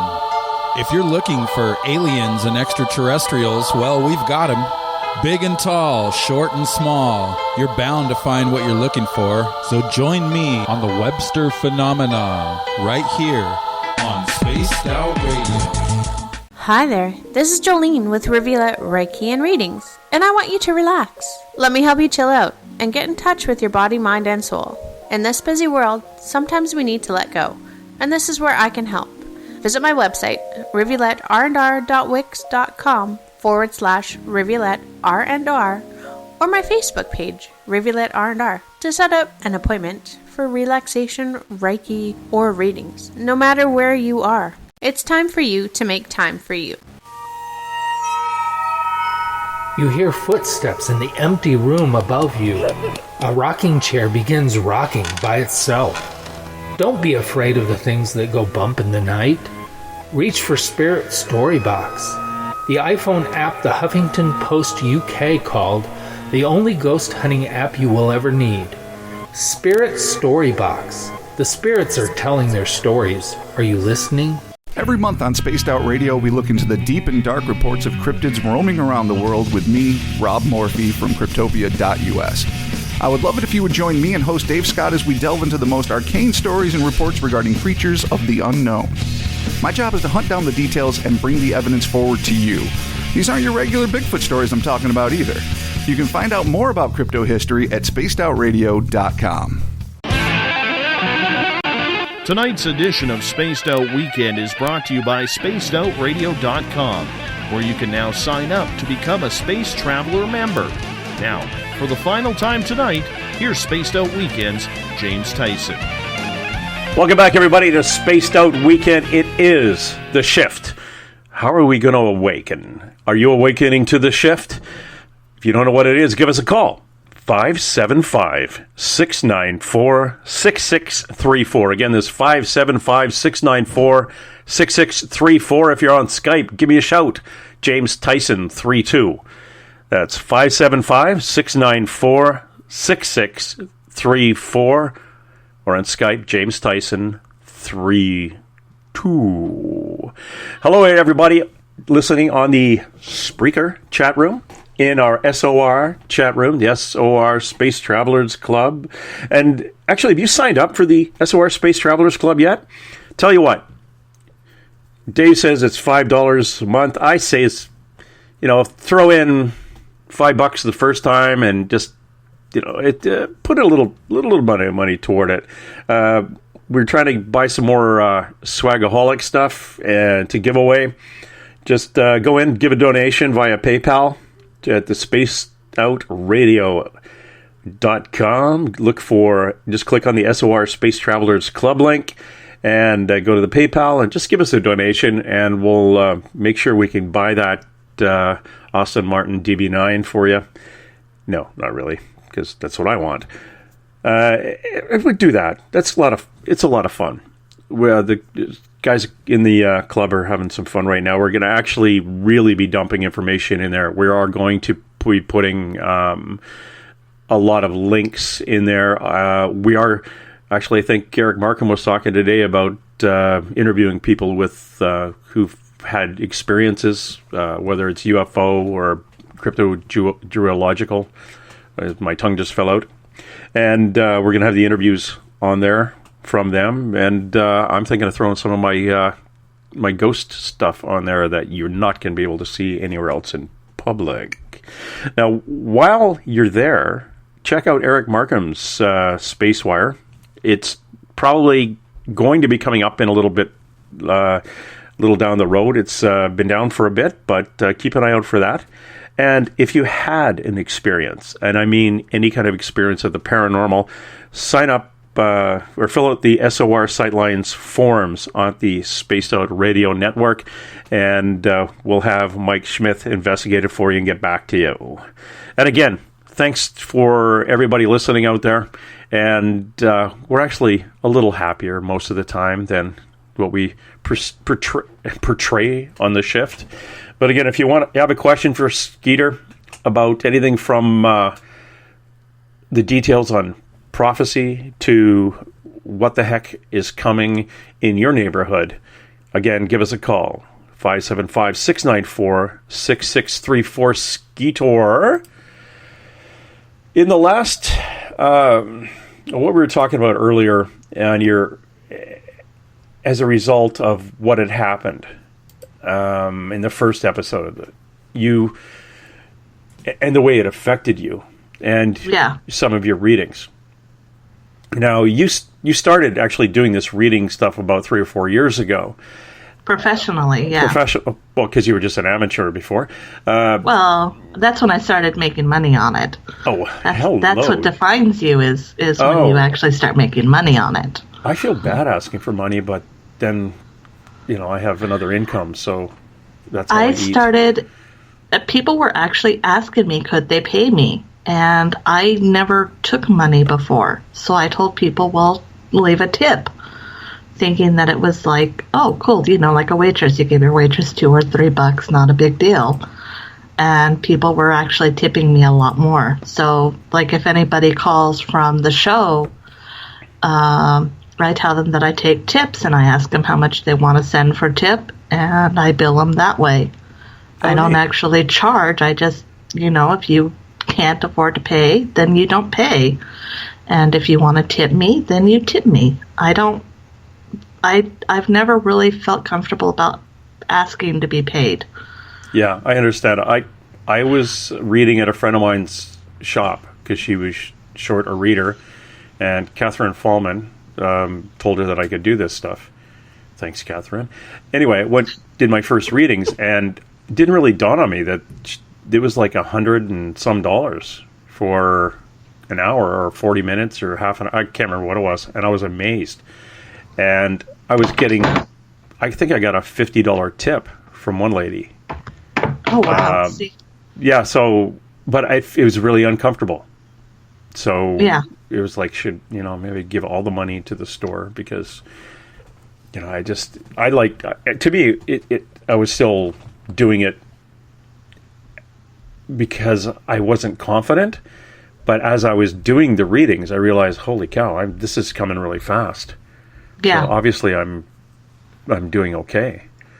And that was when I did it with cards and not just business cards. So that was more impressive, I guess, because I had flashy cards. Now, if I had one of those really cool hats and a crystal ball, that would be cool.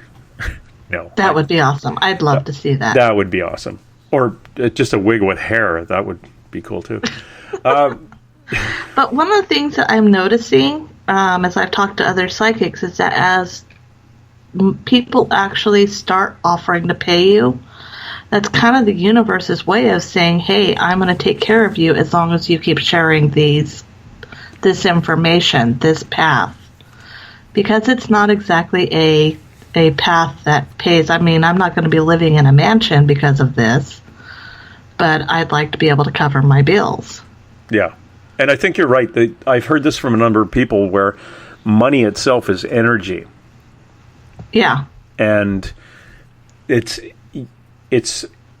a nice way. And in our culture, it's giving a tip is a thank you. Exactly. To most people, when they give a tip, it's thanks very much. I think of it as thank you. I never think of it as, okay, what is the percentage you have to give now? Is it up to 60% of the bill? Beats the heck out of me. I just give a tip. Because it's my thanks for that person helping me out. And they are the waitresses to me, and waiters are always the mediums themselves. You know, the chef can be an idiot and screw up your food. Why yell at the waiter or the waitress? Exactly. It's got nothing to do with them. You want to strap on some balls, go into the kitchen. Who cooked this damn food? Yeah, but the chef's the one with the knife. Yeah, and the meat cleaver. and the face of the restaurant, the waitress or the waiters, they're usually like, I'm sorry, I don't give them crap. No. It feels bad. I had this story. I took my motorcycle in to get worked on, and it was crap. Like, I got really bad service, and I vented for about 15 minutes on the service guy. And I left, I went and bought a gift certificate for $20 to a pub down the street, came back and said, look, I'm really sorry. I vented on you. It's got nothing to do with you. You have no control. You just enter the appointment into a computer. You have nothing to do with this. So accept my apology, and here's $20 gift certificate to the pub down the road. So that's how bad I feel when I end up. And I shouldn't have done it anyway. So, Skeeter, getting back to the disasters that are coming, on a happier note, getting back to the disasters. Yes, on a happier note.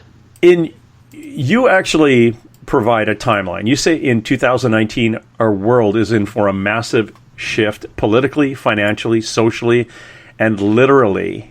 As our little ball has already begun to move, we can see it in delayed seasons, delayed onsets of winter, summer solstice, the angle of the stars, a shift in the weather, and having more celestial close calls.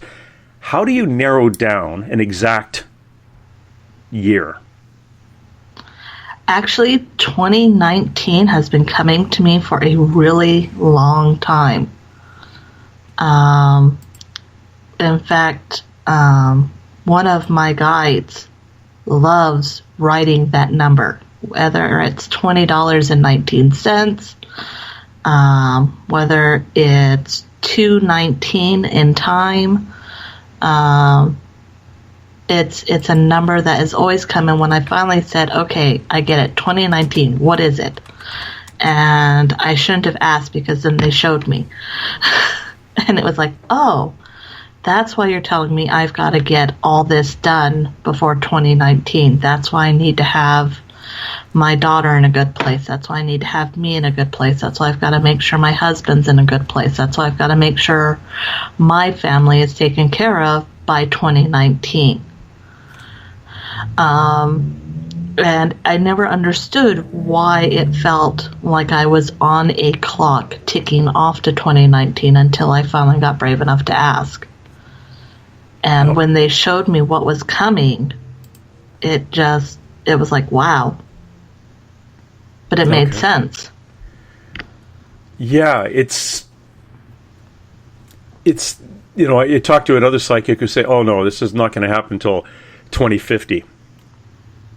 But is that the tsunami, earthquake, volcano side of it, or is it baby steps into there? So it's kind of like baby steps. It's kind of like right now we've thrown the stone into the pond, and there's waves coming. The waves have already started, and what we're waiting for in 2019 is when the waves actually hit.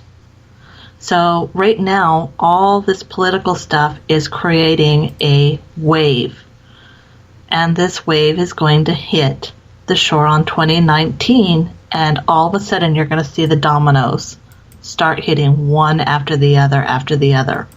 We're already seeing some of those dominoes wiggle.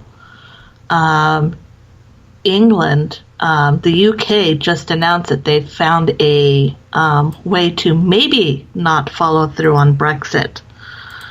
they're actually reconsidering Brexit.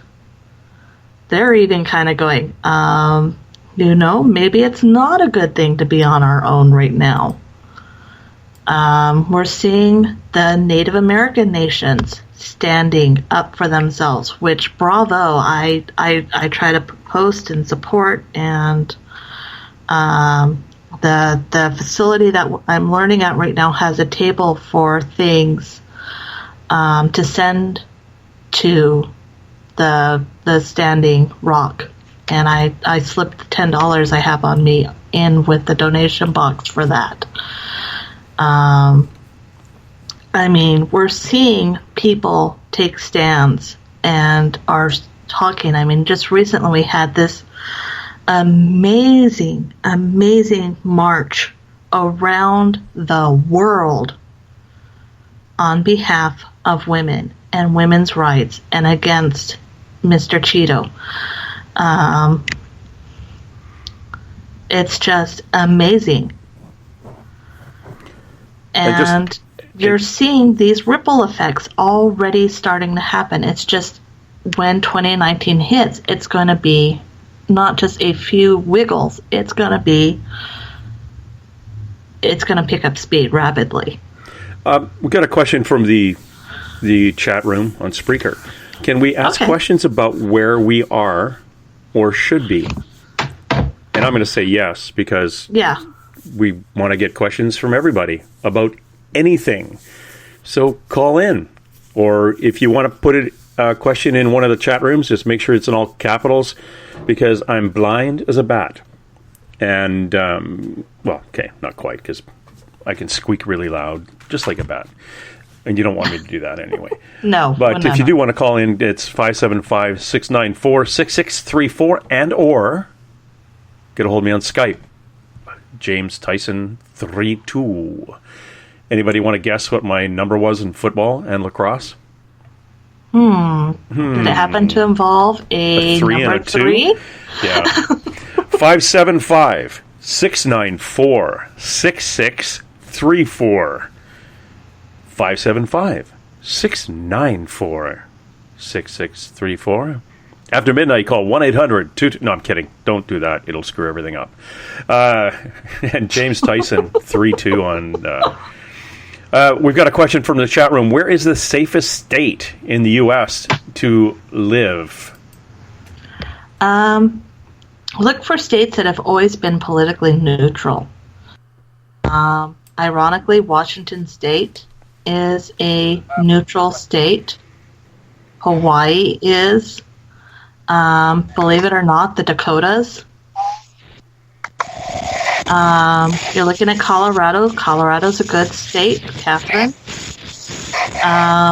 Canada is actually a really good place. Hey. We're not a state. Yet.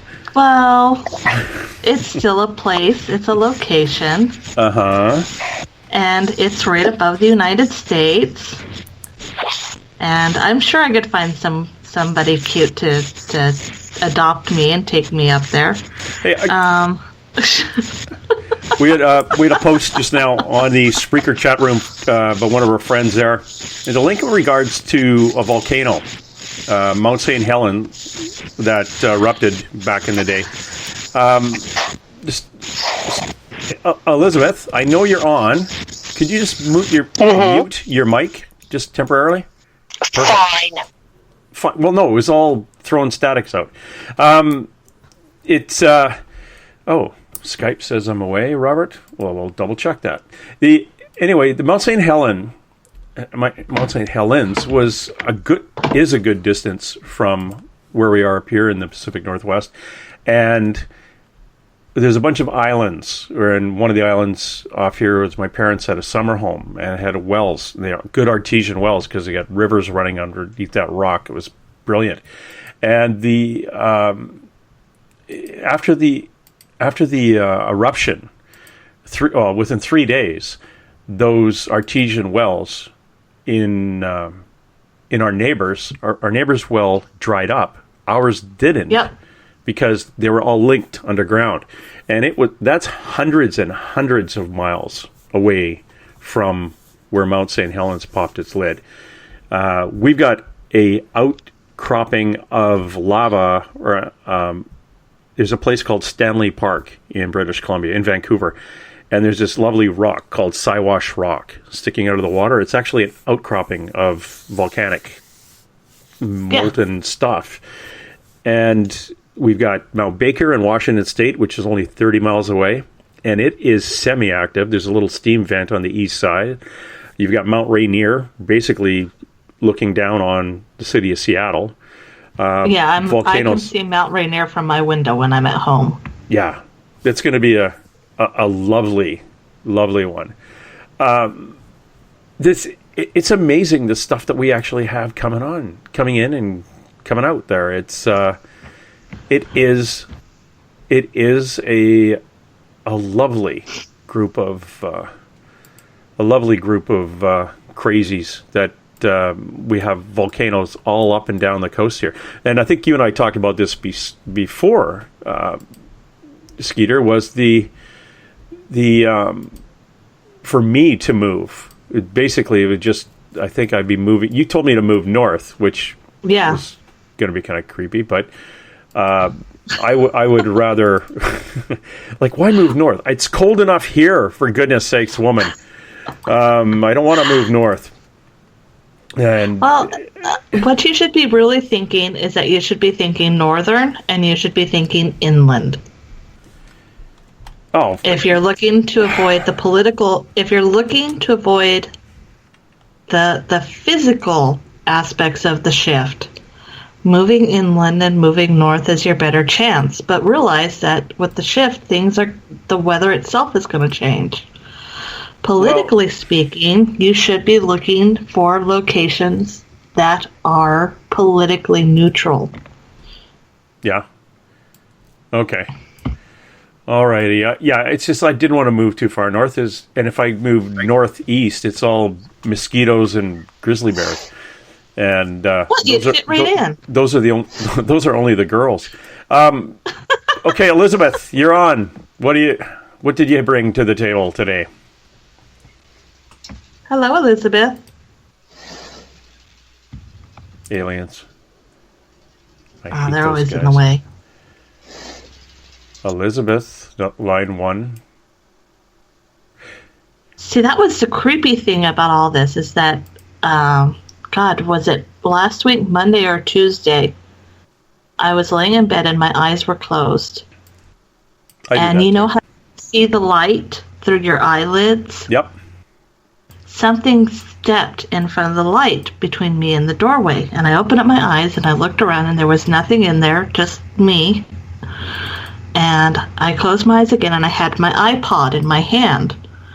And I kind of laid down to where my iPod was about maybe 6 inches from my face. Its light was on. I was reading the screen. And I closed my eyes. I was starting to fall asleep. And all of a sudden, it looked like a hand waved between me and the iPod. Now, the iPod was like 6 inches from my face. So something managed to sneak in between me and that. And I jumped. I mean, it was like someone physically put a hand and waved it between me and my iPod. And after that is when I got the message about ego. Oh, that's weird. Isn't that crazy? Yeah. Yeah, I'm bringing Elizabeth back in here. You here, Elizabeth? I'm here. Excellent. Oh, hi, Elizabeth. Hi. How are you? Good. How are you? What can I do for you? I'm in New Mexico, where you just left. Woohoo! Woohoo! Whereabouts? I'm in Madrid, which is south of Santa Fe, and it's a little bit different because it's kind of... I love Madrid. You are in a place of such wonderful energy. Oh, good. Yeah. So, how's it going to be? We're in the right place. You are, if you're going to stay in New Mexico, you are in the right place.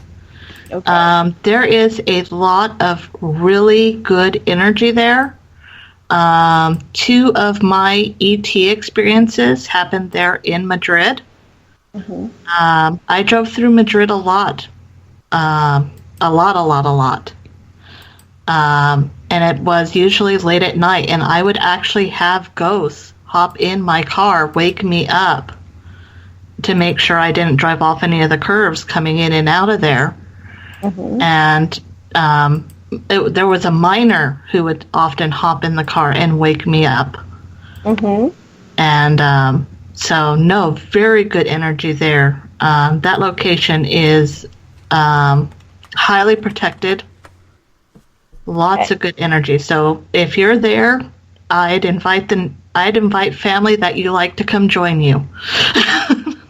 Okay.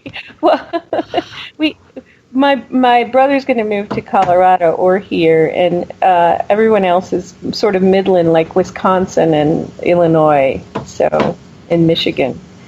So yeah. I think Wisconsin's a good place. Chicago is physically in a good place. Mm-hmm. Politically, it could get a little bumpy. Mm-hmm. But luckily, this is going to sound a little odd, to be real honest. But luckily, the mob is still alive and healthy in that area. And that's going to be the only reason why Chicago, Wisconsin, Detroit, those places are going to survive politically. No, I totally get that. That's how it is in Boston too. I don't get it. Can you explain that just to me a little clearer? Because the mafia exists, therefore it's going to be okay. Yeah, pretty much. Yeah. What it is that these organizations have always served as a sub-government. It's a really... I actually got to study this in a psych class. It's actually a really neat social supply system. If you're in touch, if you're part of the family, so to say, you're going to be taken care of. And they are going to look out for what is theirs first. And these are their territories. They're going to make sure that their territories are taken care of. They're also very ingenious. They're naturally intuitive, and they have a great grasp of how to get things that they need. These are going to be your massive suppliers, your intake, your outtake. And, they don't mind bending a few rules to make sure that the whole is taken care of.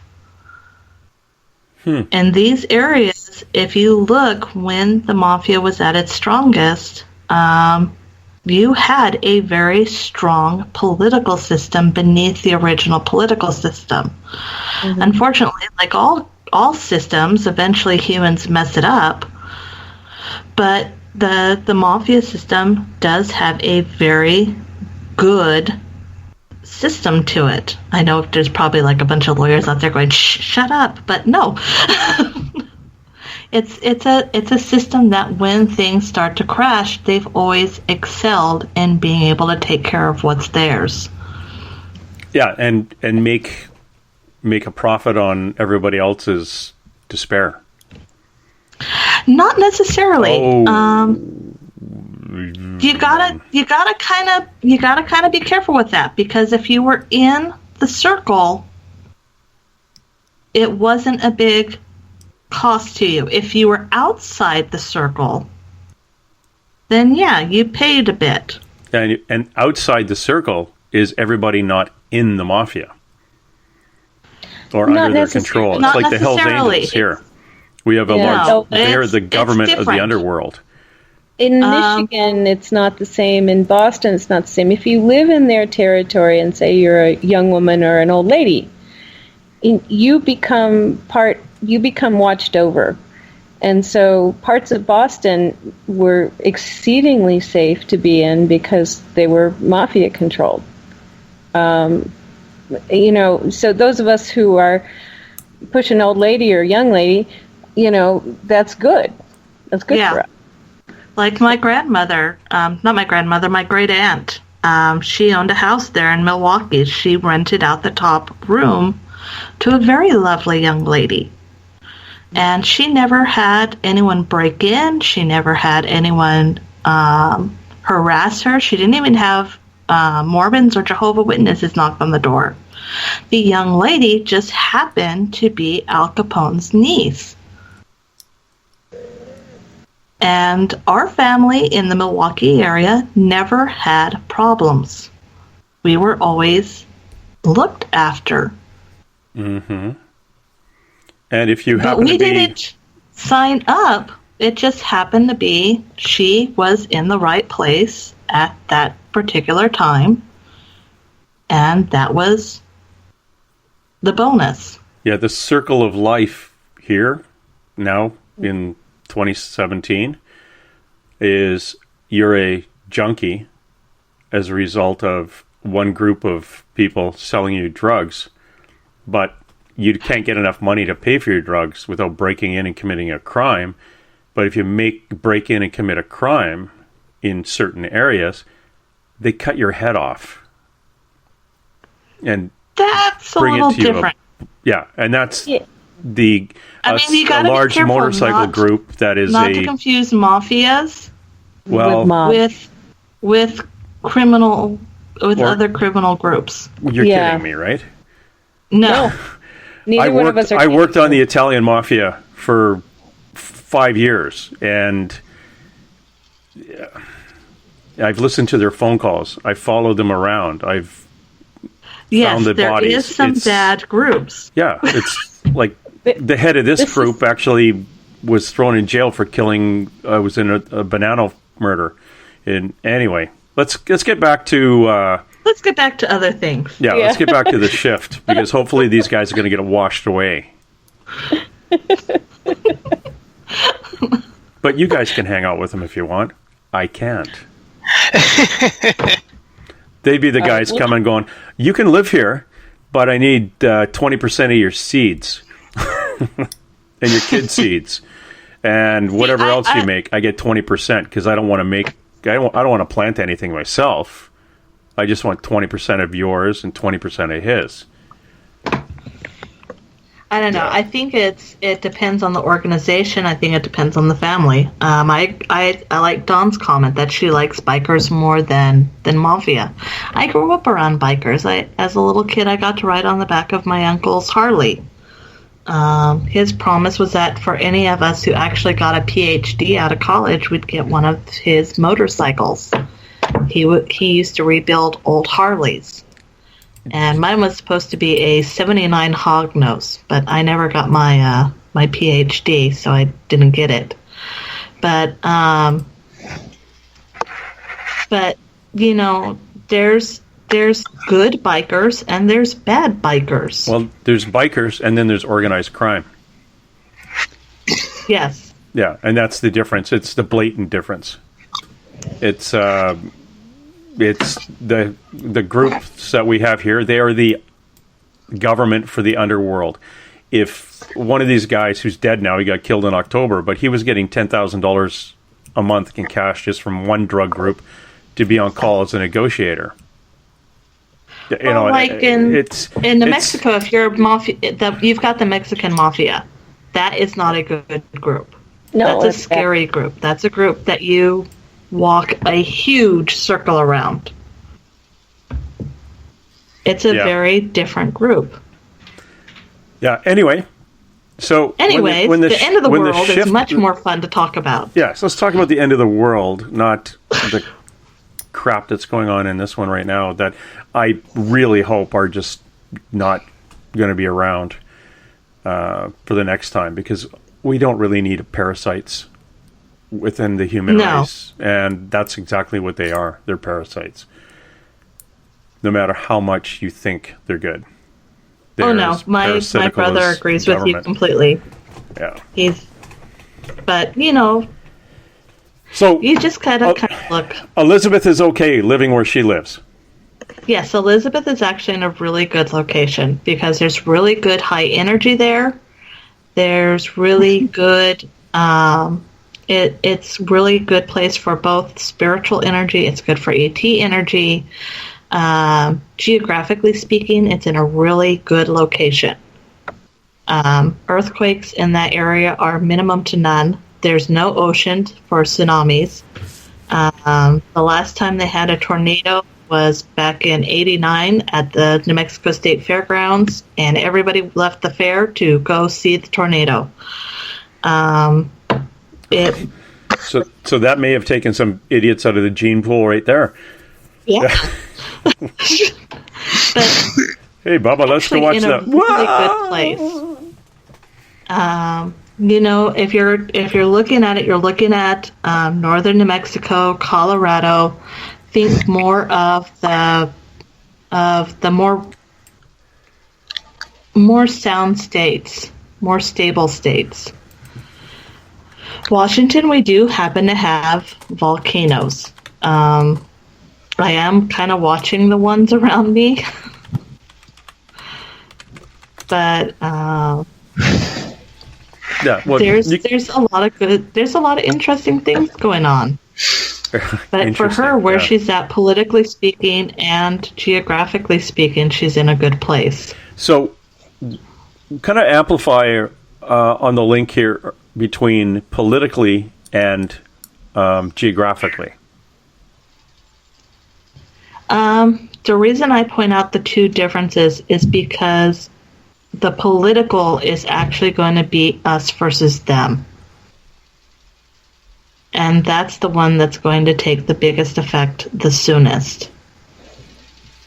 The geographic stuff is where the us is going to get challenged. So if we can put ourselves in places where we are more of an us instead of a us versus them, then we're going to have a better chance of surviving.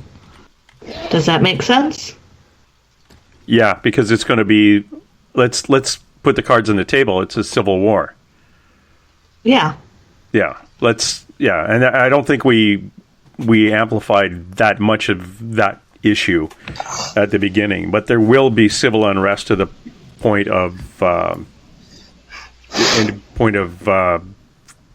shooting people, and yeah, it's going to be pretty nasty. And let's get a little bit more into that, please. This is going to, and you had information looking at this from the outside. Other countries like Russia, Canada, Mexico, looking at it and taking sides. One of the things that I've seen is you've got individuals. Let's go back historically. We have always been an mine is mine type of world. We have had great civilizations rise up, and we have had bad civilizations rise up. The age of empires is supposedly fallen, and yet we have countries slowly repositioning themselves to become empires again. Here in the United States, we are very big on the idea of becoming great again.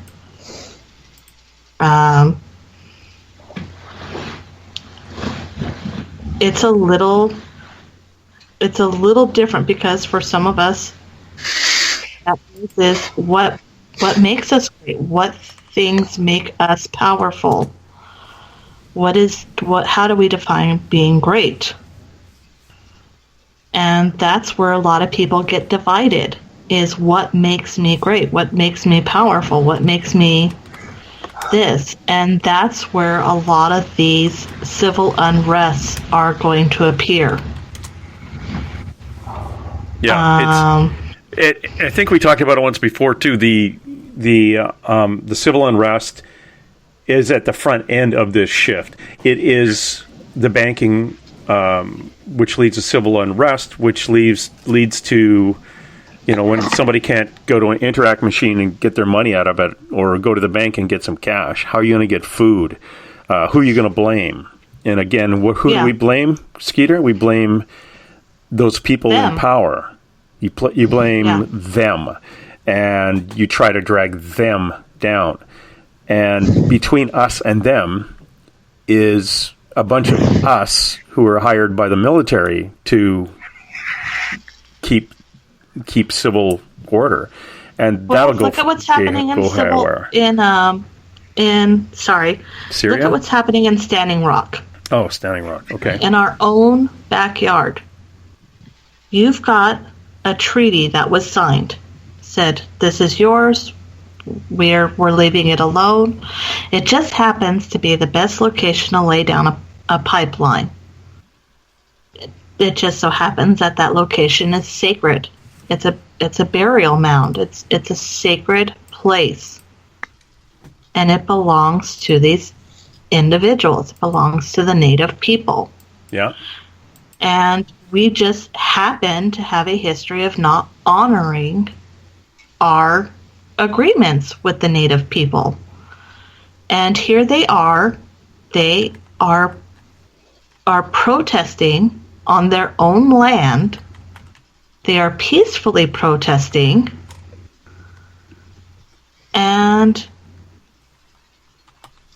they're being hurt. They've got people volunteering, risking their own lives to go in and supply them with medical care, to bring them shelter and food and heat and supplies that they need. People are risking their freedom. Yeah. And this is here in our own backyard, and it's not anything more than the fact that there's some people who really believe that by laying this pipe through this area, it's going to make them a lot of money. Yeah, it is a conundrum. I know historically it's been pretty bad for the First Nations in your country. I think weren't they given Kentucky and Georgia or something, and that was taken from them? They said, we've given you this, everything's okay, but you know what? Now the white people are thinking, that's a lot of good land, and now you have to move. So that happened out here too. When we gave them the blankets with smallpox, that was the one thing we let them keep. Yeah, that's... Don't get me started on that.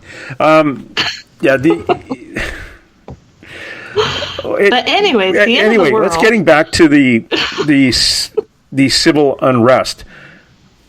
What is your timeline on that? And let's say I don't believe you, and where are you getting your information from? A lot of what I'm getting is some of it is just the fact that I actually did pay attention in the political classes that I took and other institutes that I attended and learned from. Yeah. A good chunk of it is these guides, and it's being confirmed by other psychics, other people that are educated and are observing. I actually read my history books. Yeah, I'm kind of more leaning on to the spirit guides is spirit what you want to know about. Side of things. Yeah, because I trust those more than history books. And face it, Skeeter, you didn't get a motorcycle. True, so I did not get a PhD. You're not a doctor. No. You're not like Dr. Phil, who can do surgery. I'd rather do surgery on myself than like Dr. Phil. Yeah. So let's look at what we have. You've got the spirit guides. You've got these other things that have stepped forward to confirm, and now you're talking to other sensitives. Or let's call it psychics. And you kind of walk around with this checklist. This is all the stuff I got. What did you get? And you kind of compare lists. Yes. How accurate? There is. Yeah. When we get around each other, it's kind of like, it doesn't. It's not like we walk up to each other and go, "Okay, I got A, B, C, D. Did you get A, B, C, D?" It's more kind of like, well, I had this weird dream. What do you think? I had the same vision and it went this way. Yeah, I saw that too. And did you know so-and-so had the same vision? And then you get into another group and they're like, we saw this. And sure enough, they saw it too. I've done a couple of shows this past year specifically dealing with the paranormal and psychics. And every location I went to, all the psychics were saying the exact same thing. In fact, my last show in December at the Metaphysical Market there in Seattle, I was talking to a woman who is huge into the astrological signs. And I asked her about 2019, and she went, oh, you saw it too. You got it. You got the 2019 too. She goes, did you see what came after it? And I said, yes. Did you? And she goes, oh God, why do you think I sold the house and moved inland? And it's kind of interesting because we're all kind of starting to check in with each other. And we're checking in with others who have also begun to wake up and going, are you feeling this? It's actually really, in this field, it's really exciting because for once, all of us are starting to pick up on something at the same time. That's really weird. Really weird. Yeah, and that's okay. We just went into an echo loop. So yeah, I noticed that. Yeah, Christopher, are you there? Okay, I'm off mute now. Oh, sorry. Excellent. That's probably why I can hear you. Hey, Christopher. Do you have a question in regards to the shift? Yes. Same as Liz. Same Show questions. Off. Okay. Could you... her and I have been talking for a while, and we have the same questions. Okay. Because that was a long time ago, go with your question first. Which one do you want? Okay. What is the safest place for me? I've had dreams about the place that might be the safest, but I want corroboration if it's true. You've actually been looking at the Midwest, is that correct? Not so much because I've had problems there. He's wanted there. You're trying to sneak up to Ottawa, aren't you? I've had dreams about Canada and Germany. Yeah. Go ahead, Skeeter. Sorry. Okay. Canada, out of all honesty, is my favorite go-to.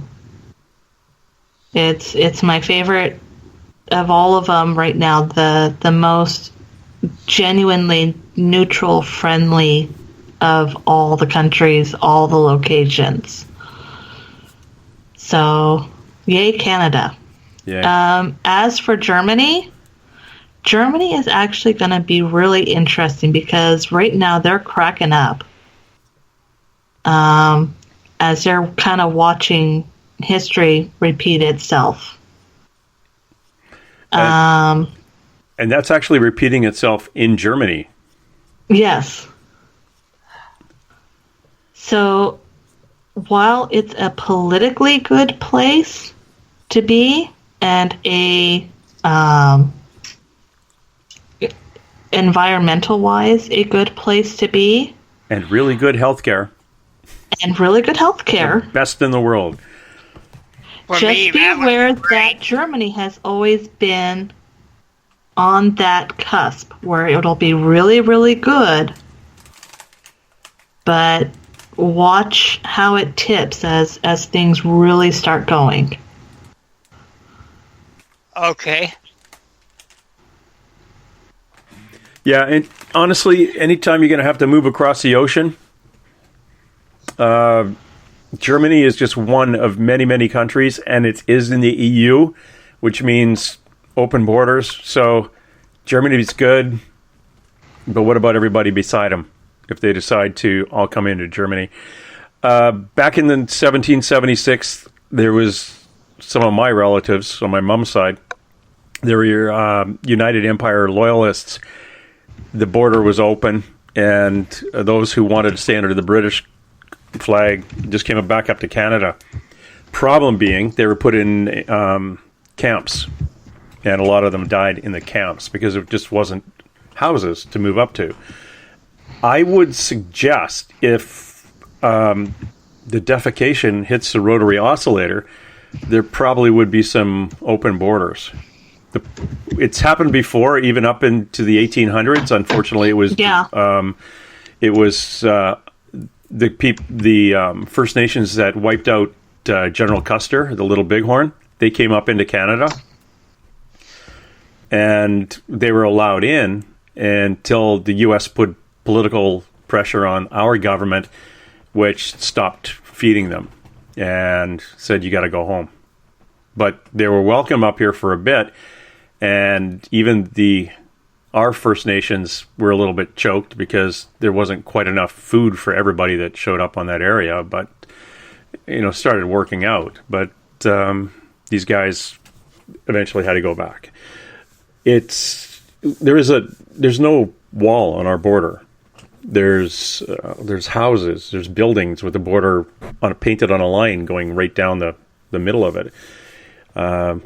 It's the biggest issue that Canada had with the U.S. First Nations coming up here in the late 1800s was they thought they were going to use Canada for a base camp and go commit raids into the U.S., which they could have done. And that would be the only drawback, is that if people wanted to leave the U.S. and move north, as long as it wasn't used as a base to go back in and do a skirmish, because that opens us up to being a bit of a supporter of whatever side is doing something, and you end up getting into trouble over that. Oh, wow.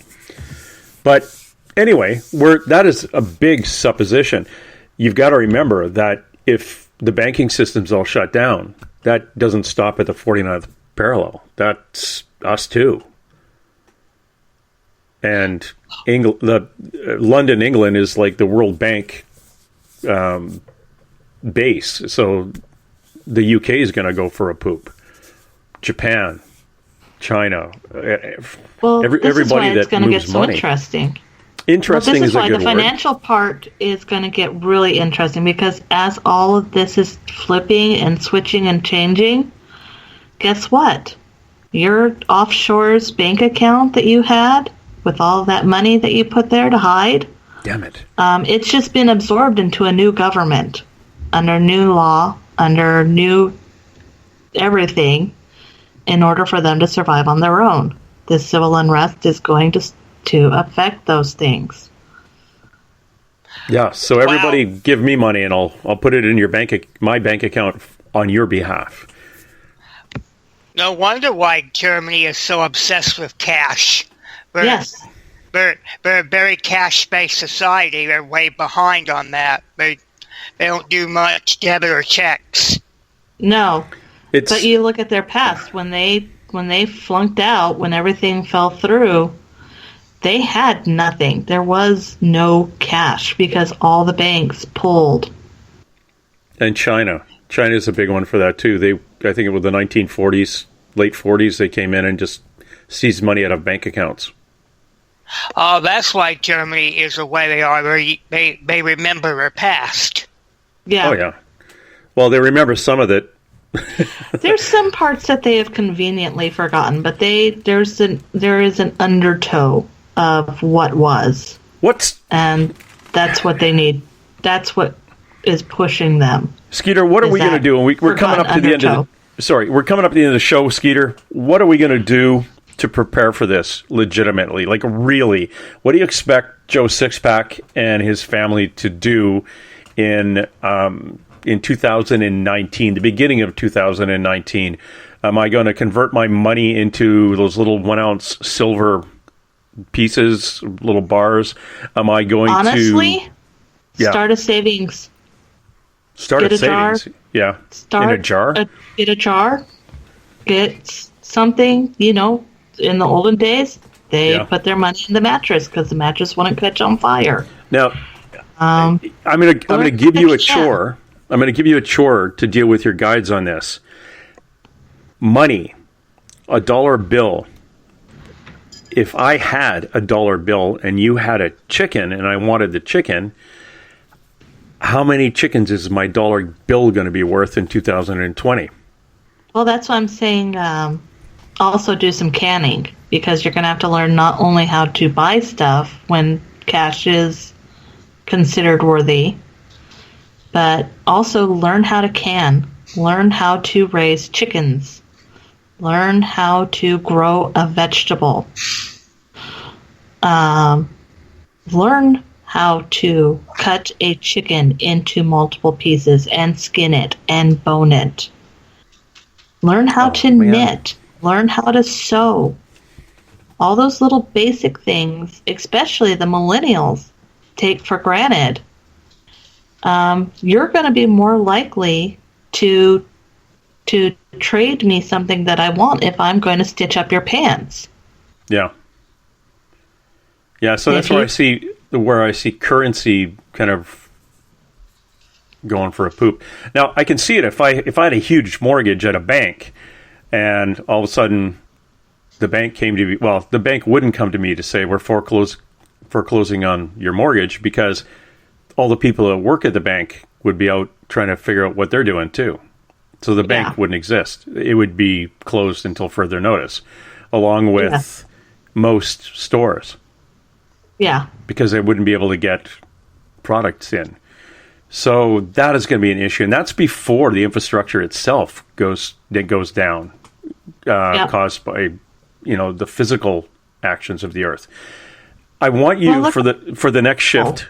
I want you to check and I'm probably going to ask you to actually do some channeling with your guides on what they see us doing.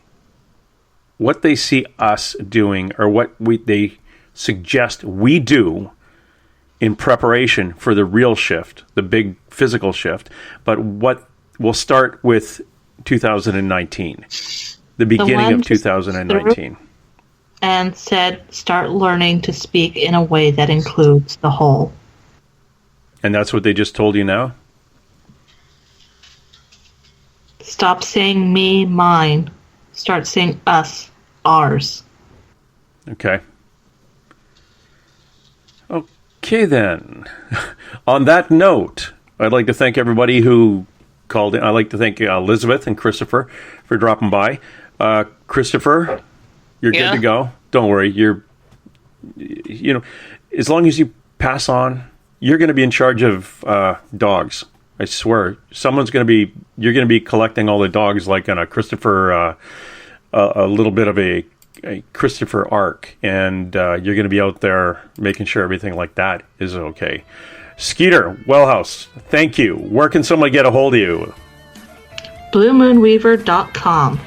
So if you've got I am going to be detached for another week. If I haven't gotten back to you from last week, it's because I am not plugged into the Hive right now. And I will not be plugged into the Hive for another week. Okay. So 7 of 9 is not available. Please be patient.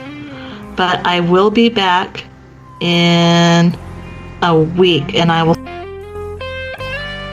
Excellent. Keep an open mind, everybody. It's our last goodbye. Young hearts will stop. Torn souls set free. All that we have is now.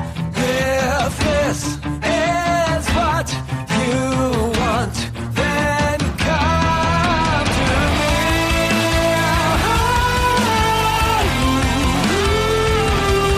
All right, that's it. Let's roll. And hey! Let's be careful out there. Far over the snow, what are those voices? They sing and they go. What are those voices? Look up for the mountain.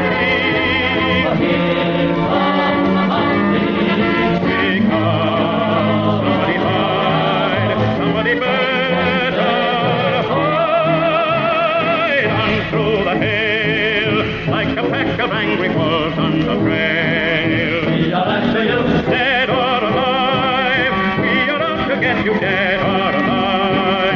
And forget yourself. If you're the one, better run.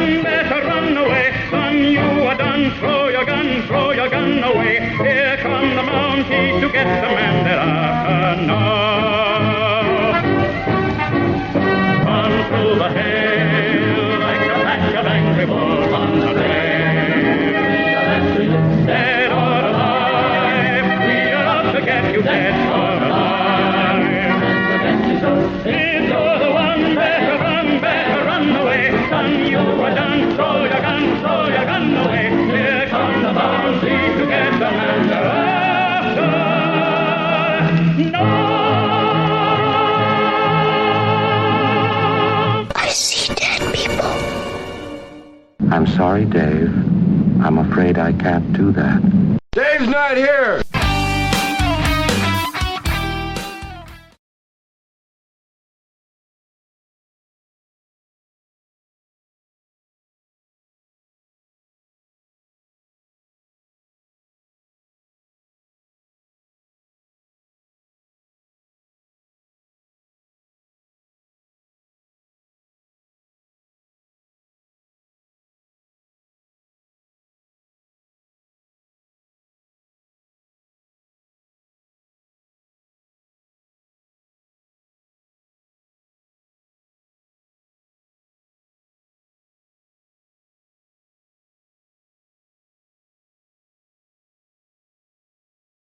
Headline edition, July 8, 1947. The Army Air Forces has announced that a flying disc has been found and is now in the possession of the Army. Army officers say the missile, found sometime last week, has been inspected at Roswell, New Mexico, and sent to Wright Field, Ohio, for further inspection.